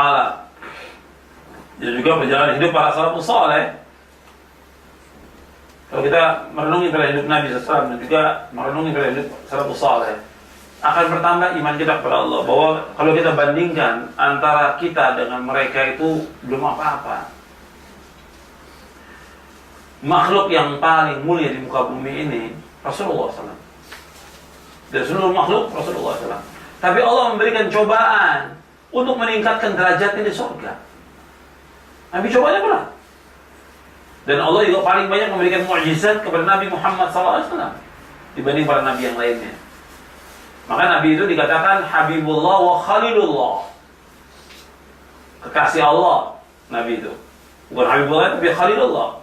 Kalau Nabi Ibrahim Khalilullah, tapi kalau Nabi Muhammad Habibullah wa Khalilullah, kecintaan Allah dan kekasih Allah Nabi Muhammad SAW. Dicoba. Seperti di Mekah, Nabi kan berkali-kali disiksa, dilempari dengan batu, diusir. Sahabat-sahabat yang lain juga demikian. Kalau orang bertanya, kenapa Nabi kekasih Allah, Allah nggak tolong? Sengaja dicoba, diuji oleh Allah. Semakin kuat iman seseorang, maka mendapatkan cobaan dan ujian. Nah, kalau kita merenungi perjalanan hidup itu, kita nggak seberapa sebenarnya cobaan hidup kita ini. Nggak seberapa. Dengan cobaannya Nabi dan para sahabat. Saya ambil contoh sahabat aja, ya, untuk kita renungi. Seperti kejadian Ammar bin Yasir, Sumayyah radhiyallahu anhum ajma'in, disiksa di depan Nabi. Nabi nggak bisa bantu apa-apa. Karena kondisi lemah. Kalau kondisi lemah, konsekuensinya sabar.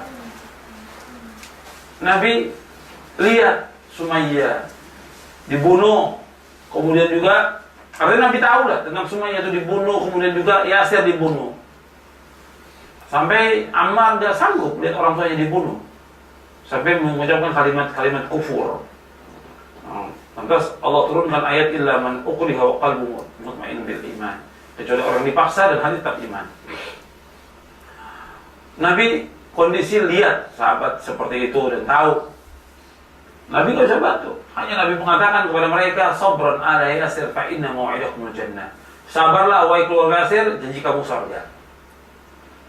Kemudian lagi Bilal disiksa, tetap dia mengucapkan kalimat tauhid Allah. Kemudian yang lain lagi, ya, sampai kisahnya Sa'ad bin Waqqas.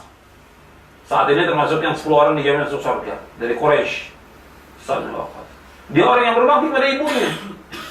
Ketika masuk Islam, ibunya nggak bisa terima masuk Islam. Nah, ibunya supaya saat ini murtad dengan apa? Mogok makan. Jadi mogok makan itu asalnya dari orang kafir. Sama juga dengan demo juga dari orang kafir. Orang Islam nggak boleh mengikuti cara-cara orang kafir, nggak boleh. Pokoknya nggak mau makan, sampai disuapi nggak mau makan, sampai engkau murtad. Akhirnya terpengaruh karena dia orang yang berbakti pada ibunya. Terpengaruh saat.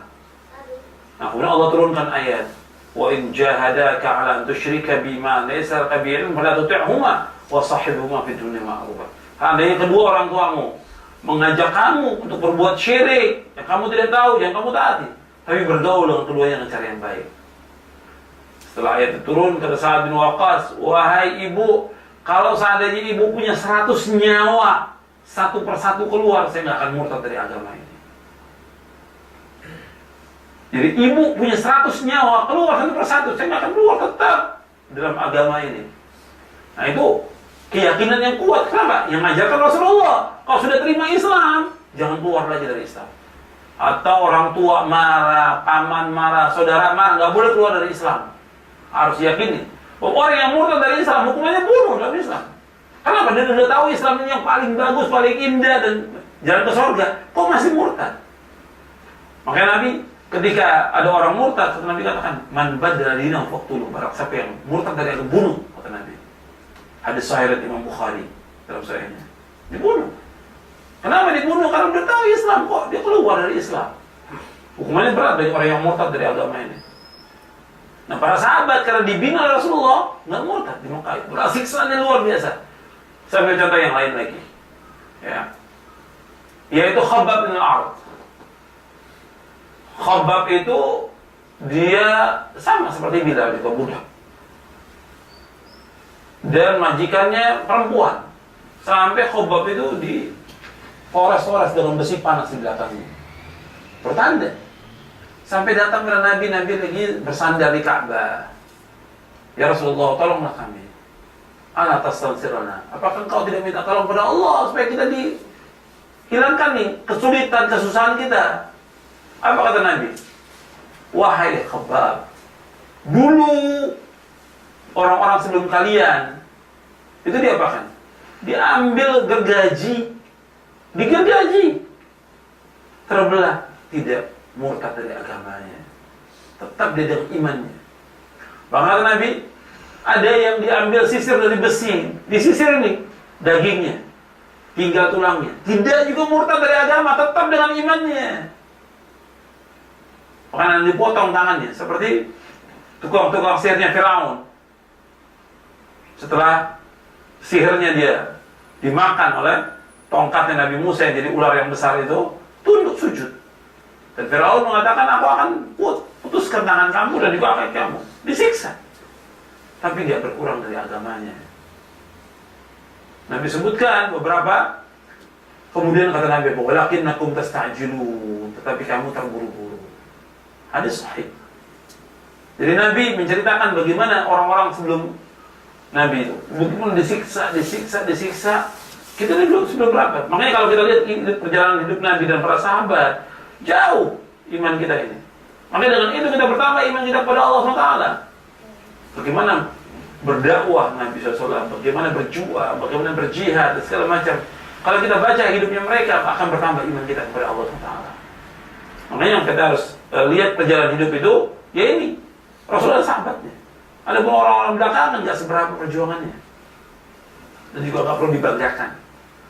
Yang kita banggakan mereka, yang merupakan orang-orang yang sukses, orang-orang yang dijamin dengan surga. Sahabat Allah jamin dengan surga, sampai Allah sebut dalam surah Al-Hadid, wa kullan wa'adallahu al-husna. Semuanya para sahabat kami jamin dengan surga. Wa kullan wa'adallahu al-husna. Setelah Allah menyebutkan tentang orang-orang yang masuk Islam sebelum Fatu Makkah, yang sesudah Fatu Makkah, yang sedekah dan segala macam, terakhirnya Allah katakan wa kullan wa'adallahu al-husna. Semuanya kami janjikan dengan surga. Jadi kalau di din, azakumullah, ini kita merenungi pada hidup Nabi yang mulia, juga pada hidup salafus saleh akan bertambah iman kita. Kemudian juga yang kelima, yang keempat ya. Yang keempat, merenungi keindahan Islam. Jadi agama Islam ini agama yang indah. Nggak ada agama yang seindah Islam. Maka dengan kita merenungi keindahan agama Islam ini, akan bertambah iman kita. Islam menjaga agama, Islam menjaga darah, Islam menjaga harta, Islam menjaga kehormatan, Islam menjaga nasab. Agama Islam ini agama yang indah. Semua diatur dalam Islam. Islam ini sudah sempurna.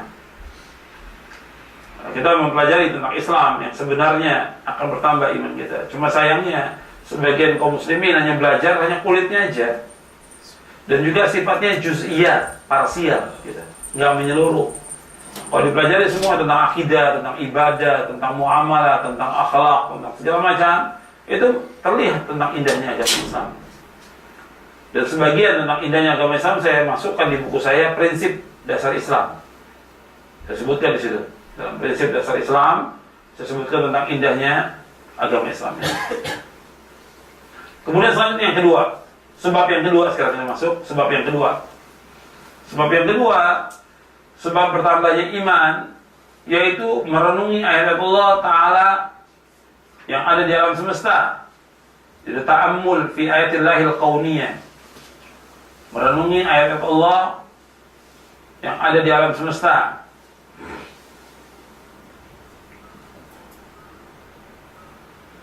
Maka dikatakan oleh Syekh Abdurrahman bin Nasir As-Sa'di rahimahullah, gurunya Syekh Utsaimin rahimahullah, kata beliau, di antara sebab yang menguatkan iman yaitu tafakkur, memikirkan alam semesta, mengenal dan juga mengetahui penciptaan langit dan bumi dengan segala isinya, berupa makhluk yang bermacam-macam, memperhatikan manusia berikut sifat-sifat yang dimilikinya. Sebab hal itu adalah faktor yang kuat untuk meraih keimanan. Jadi kalau kita memikirkan tentang alam semesta yang ada ini, tentang langit, bumi, dan yang lainnya, ini akan bertambah iman kita. Kalau kita pikirkan tentang diri kita juga, akan bertambah iman kita. Ya, Allah yang menciptakan kita. Kita diberikan oleh Allah SWT panca indera, akal, hati, dan yang lainnya. Kalau itu kita pahami, maka akan bertambah iman kita kepada Allah SWT. Di sini kata Syekh As-Sa'di, coba untuk pikirkan tentang penciptaan langit, penciptaan bumi, penciptaan awan, lautan, malam, siang, matahari, bulan, penciptaan hewan, tumbuh-tumbuhan. Kalau manusia memperhatikan semua itu, dia akan mengagungkan Allah SWT, akan bertambah imannya kepada Allah SWT. Jadi kalau dia lihat dunia flora dan fauna, akan bertambah iman dia kepada Allah SWT. Jadi ini diantara sebab bertambahnya iman dengan memikirkan langit, bumi dan segala macam. Makanya Allah menyebutkan dalam Al-Quran, Inna fi khalqis samawati wal ardi wa ikhtilafil laili wan nahari la ayatin lil albab. Sesungguhnya penciptaan langit dan bumi, perputaran malam dan siang, tanda-tanda bagi orang-orang yang berfikir. Kata Nabi SAW dalam satu hadis, wailun liman qara'aha wa lam yatafakkar fiha. Celaka bagi orang yang baca ayat itu, ayat yang tercantum surah Ali Imran ayat 190 sampai ayat terakhir, tapi dia tidak memikirkan tentang isinya. Celaka orang itu. Dia baca ayat tapi nggak memikirkan tentang alam semesta. Makanya kita wajib mensyukuri nikmat Allah dengan Allah memberikan kepada kita panca indera dan segala macam. Jadi ikhwan dan akhwat sekalian, kalau ini aja kita pelajari ya, tentang mata aja, spesialis mata berapa tahun dia belajar? Mata aja, belum telinga, belum tulang, berapa tahun dia belajar untuk bisa mengetahui itu. Tapi sayang di antara mereka sudah tahu itu tapi tidak beriman kepada Allah. Atau di antara mereka tidak bertambah imannya. Tanpa dia yakinkan bahwa ini semua Allah yang berikan, dan ilmunya Allah yang berikan. Mesti tambah taat dia kepada Allah. Tapi tidak. Karena orang mempelajari hanya untuk dunianya saja. Maka dibawakan di sini bahwa di antara sebab-sebab bertambahnya iman, yaitu dia merenungi tentang penciptaan alam semesta, langit dan bumi dan segala macam. Maka Nabi mengancam orang-orang yang baca ayat dalam surah Ali Imran ayat 190 dan seterusnya itu, dia tidak memikirkan celaka, kata Nabi SAW. Kemudian kita diperintahkan untuk memikirkan tentang makhluk Allah. Nggak boleh sekali-kali memikirkan zat Allah. Nggak boleh. Kata Nabi, tafakkaru fi khalqillah wa la tafakkaru fillah. Pikirkan tentang makhluk Allah, tapi jangan pikirkan tentang zat Allah. Ya Nabi suruh pikirkan tentang makhluk, tentang zat tidak boleh. Makhluk boleh kita pikirkan, tapi tentang zat Allah tidak boleh. Jadi makhluk harus dipikirkan. Nggak ada yang mampu memikirkan tentang zat Allah, nggak ada yang mampu. Nggak ada yang mampu. Jadi dia mengimani tentang nama dan sifat Allah, tapi memikirkan tentang zat Allah tidak boleh. Kemudian sebab yang ketiga, yaitu dia bersungguh-sungguh dalam melakukan amal soleh, ikhlas karena Allah. Atau dalam kata lain, giat dalam beramal soleh karena Allah, memperbanyak dan terus menerus. Jadi giat dalam beramal soleh karena Allah, memperbanyak dan terus menerus. Dan ini adalah kesungguhan. Kesungguhan dalam kita melakukan amal-amal soleh, ini adalah kesungguhan.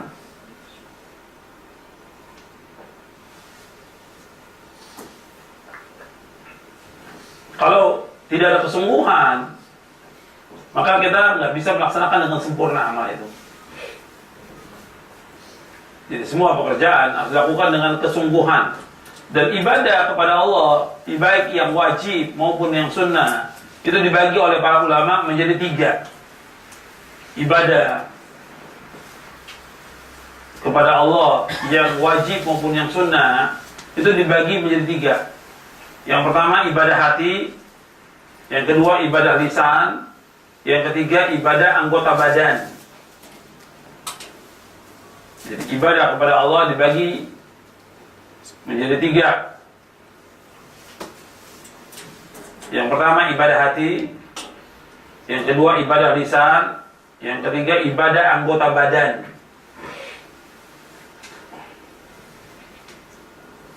Ibadah hati, ya seperti ikhlas, cinta, tawakal, harap, takut, ridho, sabar, taubat, dan amal hati yang lainnya. Ini juga kita lakukan dengan sungguh-sungguh. Kalau kita lakukan amal-amal soleh dengan hati ini, dengan sungguh-sungguh, akan bertambah iman kita kepada Allah. Seperti ikhlas, harus kita perjuangkan supaya ikhlas, cinta kepada Allah, harap, takut, ridho, sabar, tawakal, taubat. Ini ibadah hati. Kemudian ada ibadah lisan. Ya, kita juga harus lakukan karena Allah, seperti membaca Al-Quran, berzikir, bertakbir, tasbih, tahlil, itu membaca la ilaha illallah, istighfar, minta ampun, kemudian memuji Allah, salawat kepada Rasulullah SAW, dan amalan yang lainnya dengan lisan. Kemudian dengan lisan ini, kalau kita baca Quran dengan ikhlas, akan tambah iman kita. Berzikir yang sesuai dengan sunnah, akan tambah iman kita. Ingat kepada Allah. Dan ini semua kita minta tolong kepada Allah agar bisa kita melakukannya. Takbir, kita baca subhanallah, alhamdulillah, wa la ilaha illallah akbar. Ini disyariatkan. Kemudian kita istighfar, minta ampun kepada Allah. Dan yang paling baik waktunya ketika menjelang sahur. Istighfar yang paling baik itu di waktu sahur. Wa bil ashari hum yastaghfirun. Di waktu sahur mereka minta ampun kepada Allah.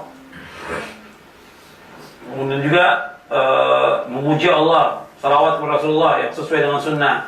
Ini amalan-amalan yang ringan di lisan, tapi berat timbangannya pada hari kiamat. Dan ini semua amal yang akan menambah iman kita kepada Allah. Dan ini continue. Kemudian ibadah badan seperti apa? Sholat, puasa, sedekah, zakat, haji, jihad, membantu orang-orang yang mengalami kesulitan dengan tenaga kita, dengan badan kita. Ini di antara amal soleh yang utama yang dapat menambah iman kita kepada Allah Subhanahu wa taala. Termasuk juga berdakwah, mengajak manusia, termasuk juga bergaul dengan orang banyak dengan akhlak yang mulia. Ini semua akan menambah iman kita kepada Allah Subhanahu wa taala. Ini kita baru bahas tentang sebab-sebab bertambahnya iman kepada Allah. Nanti insyaallah setelah ba'da zuhur kita akan bahas lagi tentang sebab-sebab berkurangnya iman. Ya, sampai sini dulu kajian kita. Ada yang mau tanya silakan.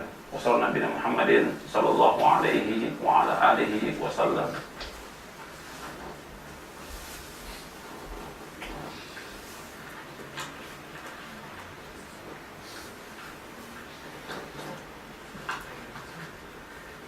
Ya boleh. Kalau yang akhwat ya ditulis saja pertanyaannya. Kalau mau ditulis pertanyaan, tulis nih pertanyaannya.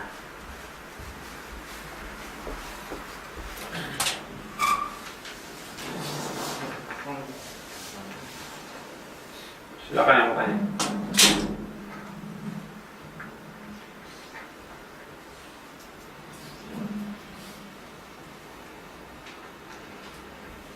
Itu zuhur jam berapa?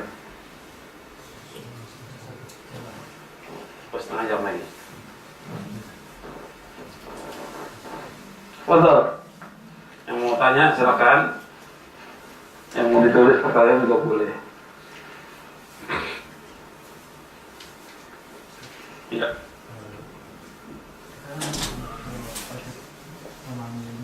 Itu apakah ada minimalnya? Anda sudah tahu. Iya.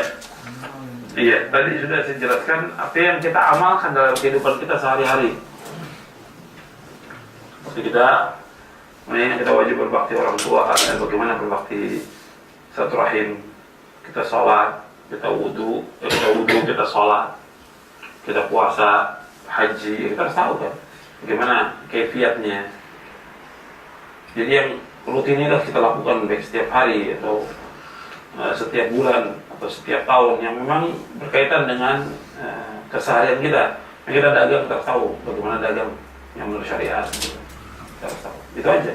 Tapi mengetahui seluruh disiplin ilmu dengan cabang-cabangnya, itu wajibnya para ulama.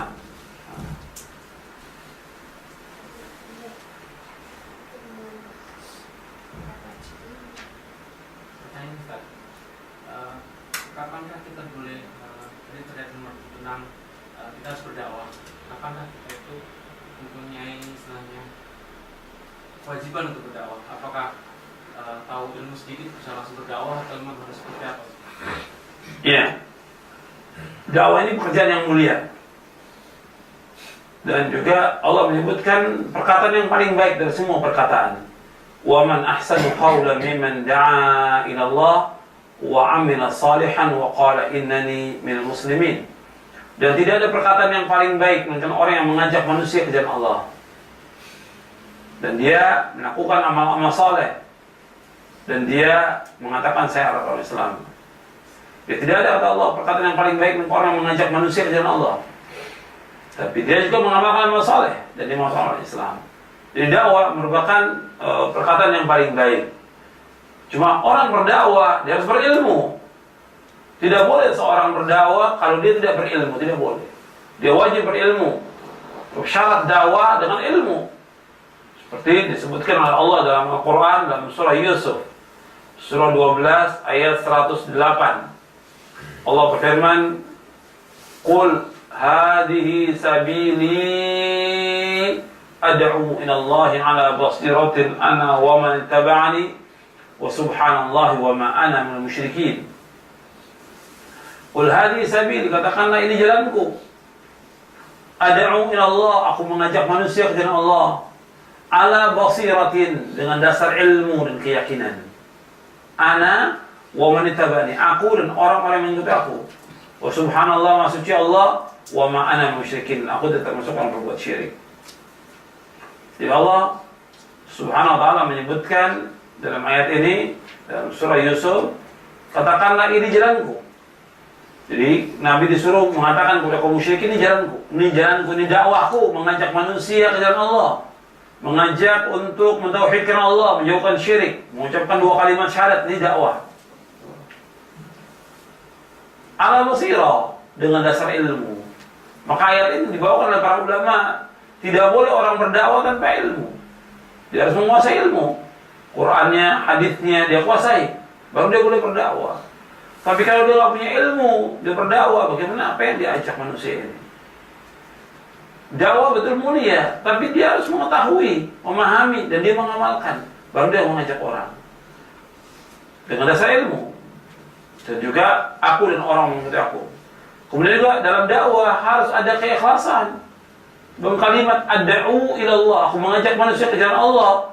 Yang diajak manusia ke jalan Allah dengan dalil Quran dan Sunnah, bukan kepada pribadinya dia, bukan kepada kelompok, bukan kepada partai, bukan kepada yang lain. Ad'u ila Allah, mengajak manusia ke jalan Allah. Dan di situ juga ada keikhlasan. Dan juga dalam dakwah itu harus ada penyucian kepada Allah SWT. Dan juga dalam dakwah harus berlepas diri segala macam bentuk kesyirikan. Wa ma ana minal musyrikin. Itu ayat yang dibawakan oleh para ulama. Bahkan Al-Imam Ibnu Qayyim juga bawakan dalam kitabnya I'lamul Muwaqqi'in tentang ayat ini. Kemudian dakwah yang pertama yang harus dakwakan kepada orang untuk dirinya dulu. Bagaimana dirinya mengamalkan enggak amal-amal saleh. Kemudian yang kedua keluarga. Bahwa Allah memerintahkan kepada kita ngajak diri dan keluarga. Ya ayyuhalladzina amanu qu anfusakum wa ahlikum nara. Wahai orang beriman, jagalah diri kamu dan keluarga kamu dari api neraka. Itu dulu. Kita nggak akan ditanya lalu tentang orang banyak, tapi kita ditanya tentang diri kita, istri kita, anak kita akan ditanya. Keluarga akan ditanya oleh Allah. Kenapa kamu nggak dakwakan pada keluarga? Kenapa nggak dakwakan pada family? Kalau pada masyarakat itu tanggung jawabnya para dai, para ustaz, tanggung jawab. Tapi dia pribadi Muslim, dia mendakwakan untuk dirinya, istrinya, anaknya. Apa nggak boleh dia ngajak orang? Boleh aja, tapi dia sudah mengamalkan ilmu itu. Amalkan ilmu itu. Bahwa Allah akan celak kepada orang-orang yang mengajak orang tapi dia nggak mengamalkan. Tadi sudah dibawakan dalilnya, ayatnya. Jelas? Iya. Jadi nggak segampang orang kan kita disuruh dakwah, menyampaikan ilmu, tabligh atau segala macam. Iya, tapi dia harus berilmu dulu. Kalau dia nggak berilmu akan rusak masyarakat. Itu dikatakan oleh Ibnu Qayyim, Syekhul Islam Ibnu Taimiyah, Syekh Albani, Syekh Utsaimin, Syekh bin Baz, rahimahumullah, semua mengatakan kalau dakwah ini dilakukan oleh orang-orang yang bodoh akan hancur, dakwah ini akan rusak. Kerusakannya lebih besar daripada manfaatnya. Ya, yang lain.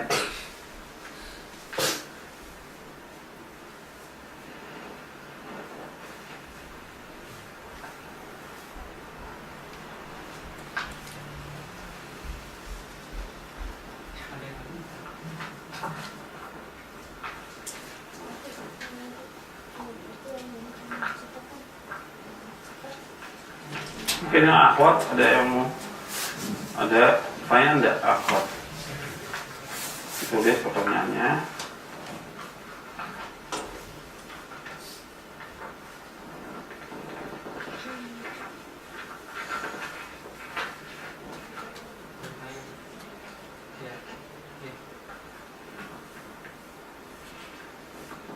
Tulis saja.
Ya, ada pertanyaan dari akhwat ini tentang proporsi yang paling tepat untuk ilmu dunia dan akhirat. Bagi mahasiswa yang ada di Jepang ini, ada kalanya harus menuntut ilmu dunia, misalnya seminar, riset, laboratorium sampai larut malam. Haruskah kita mengalokasikan waktu khusus untuk menuntut ilmu, seperti ilmu hadis, Quran, atau mungkinkah kita meniatkan misalnya riset ini untuk lebih memahami tentang ciptaan Allah? Ya, tentang masalah ini kita harus ada alokasi tentang untuk ilmu syar'i. Artinya waktunya dia habis selama di sini untuk belajar di kampusnya, apakah bentuknya di laboratorium, seminar, atau riset, atau yang lainnya lah. Nah, dia harus alokasi dari waktunya liburnya Sabtu dan Ahad, ya dia belajar ilmu syar'i. Atau di sela-sela itu harus ada belajar ilmu syar'i. Kalau dikatakan bagaimana dengan cara itu bisa memahami ciptaan Allah, ya sulit, hanya sedikit saja paling, sangat sedikit porsinya. Makanya tetap dia harus belajar khusus tentang ilmu syar'i. Tapi yang ada, kalau kita lihat orang-orang yang riset-riset hanya sedikit aja dia belajar tentang itu. Yang lainnya kembali lagi kepada ilmunya dia, yang sifatnya kifayah atau dunia. Untuk akhirat ditinggalkan. Proporsinya ya sangat dikit. Makanya kalau kita bilang kita harus seimbang, sering kan orang mengatakan kita harus seimbang untuk ilmu ini, ilmu syar'i dengan ilmu dunia, seimbang. Nggak seimbang juga. Sebab menuntut ilmu yang sifatnya dunia atau yang sifatnya kifayah, dia menghabiskan waktu 8 jam dalam sehari, bahkan bisa lebih. Tapi coba soal ilmu syar'i, 1 jam juga tidak setiap hari. Kadang-kadang juga Sabtu, Ahad dia pakai untuk ilmu paling 2 jam. Itu pun kalau maksimal dan dia bisa paham tentang ilmu itu. Karena dia iseng aja untuk ilmu waktu Sabtu dan Ahad. Apalagi di Jepang ini nggak ada sarana itu. Jadi memang dia harus betul-betul dia mempelajari. Ya sekarang fasilitas ada ya dengan internet, paling dia belajar kepada ulama-ulama atau ustadz-ustadz yang dia bisa dengar kajiannya melalui internet atau radio streaming, itu ya dilakukan. Yang bisa dilakukan. Ya, setiap hari tinggal dihitung berapa jam dan serius. sebagaimana dia serius ketika dia di laboratorium. Bukan sambilan, bukan sambil masak, bukan sambil tidur, betul-betul serius untuk ilmu. Betul-betul dia pelajari ilmu itu.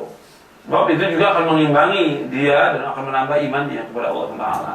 Sebab ilmu yang dia cari sekarang ini, kalau juga dia tidak punya ilmu syar'i, akan rugi. Dan juga dia nggak akan jamin tentang hidupnya dia. Dia pasti akan mati. Betapa banyak orang-orang yang ilmu puluhan tahun, ya, puluhan tahun, yang sifatnya kifayah, bahkan belum sempat diamalkan udah meninggal dunia. Ilmu syar'i dia nggak punya, mendakwakan istri anak juga nggak bisa, kemudian pulang meninggal dunia.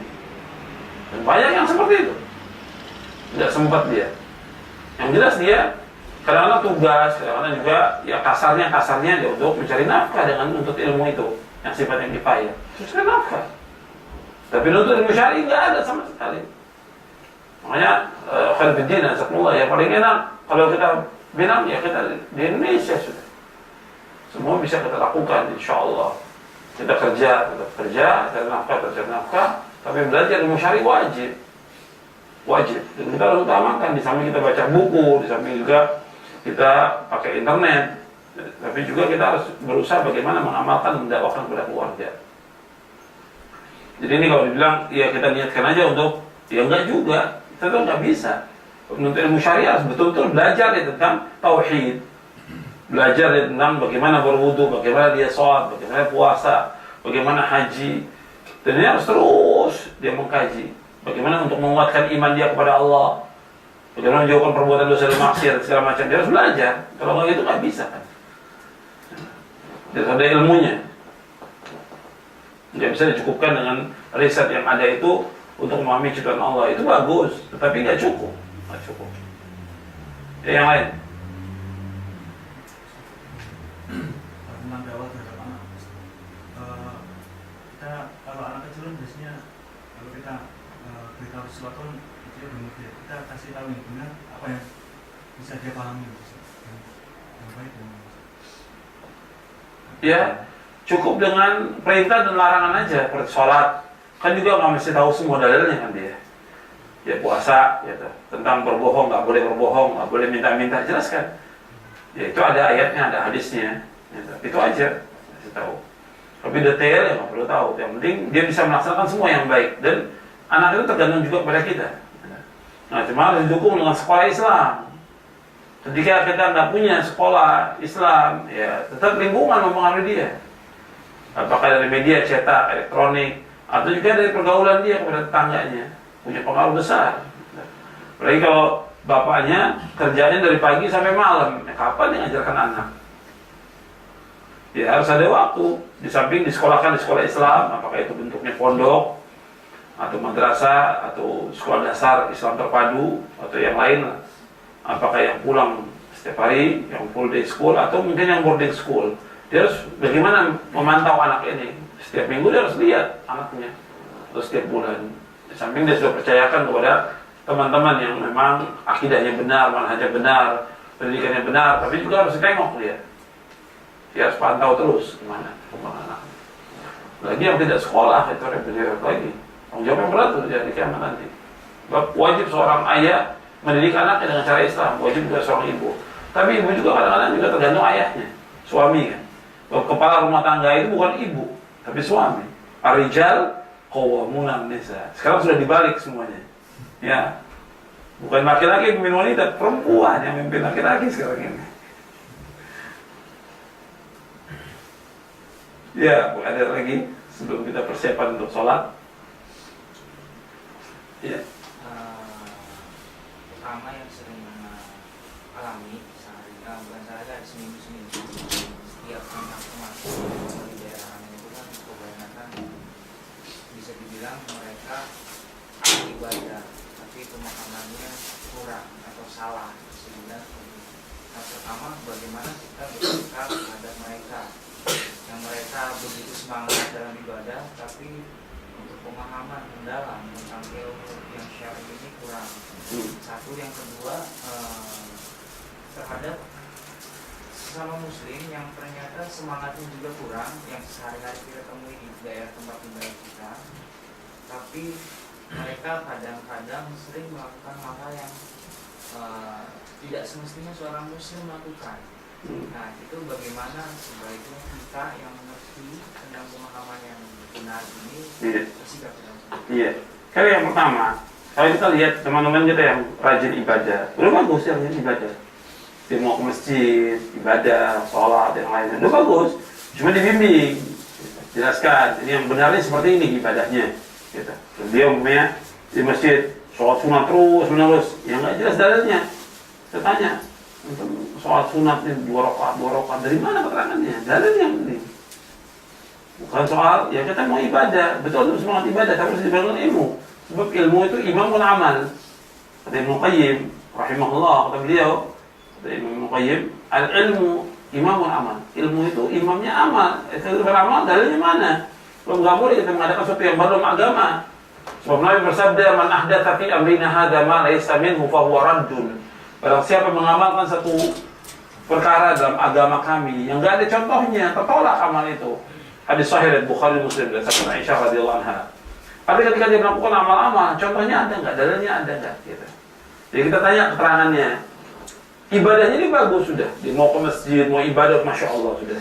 Tinggal kita bimbing dia dengan buku-buku, diberikan buku-buku, kaset atau yang lainnya, MP3, supaya dia mau dengar, dibimbing. Cuma langsung dikatakan perbuatan bid'ah ini, ya kadang-kadang dia bisa terima. Jelaskan kepada dia, antara ibadah ini masya Allah bagus ya.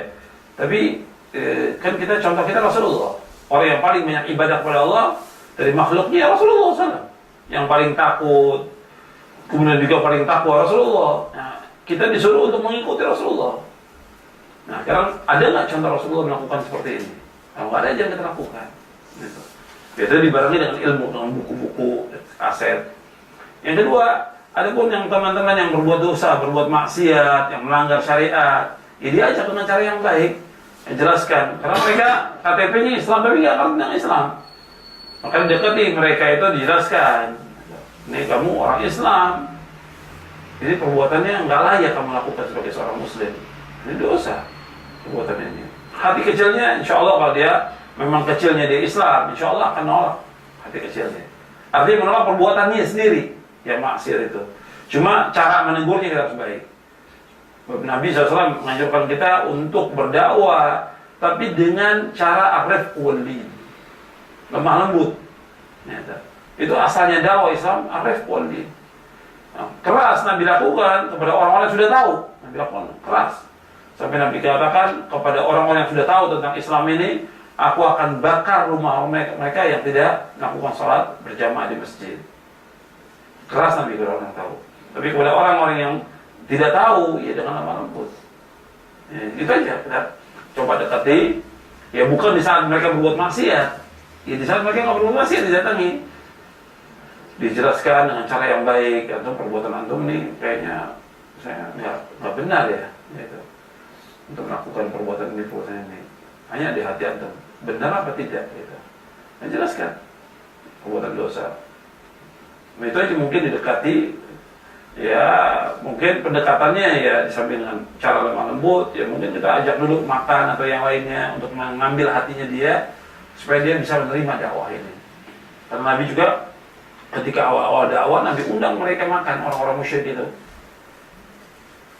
Kemudian Nabi undang makan dan Nabi kemudian dakwahkan. Nah, di antara yang paling keras penolakannya Abu Lahab, tapi yang lain sebagian terima.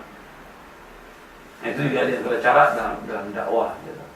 Nanti kita dekati dulu, kemudian setelah itu kita nggak ikut dalam maksiatnya, tapi kita dekati, kemudian kita dakwahkan. Lalu bagaimanapun juga teman-teman kita ingin selamat, dia juga ingin selamat, tapi mereka nggak tahu caranya. Ya, kita yang sudah ngerti ya, kita dakwah dengan cara yang baik kepada mereka. Ya, saya pikir cukup. Ya, kita persiapan untuk sholat duhur. Nanti insya Allah setelah zuhur istirahat, makan, nanti kita lanjutkan lagi insya Allah sampai asar. Wassalamualaikum Muhammadin sallallahu alaihi wa ala alihi wasallam. Subhanallah wa bihamdik, asyhadu an la ilaha illa anta, astaghfiruka wa atubu ilaik.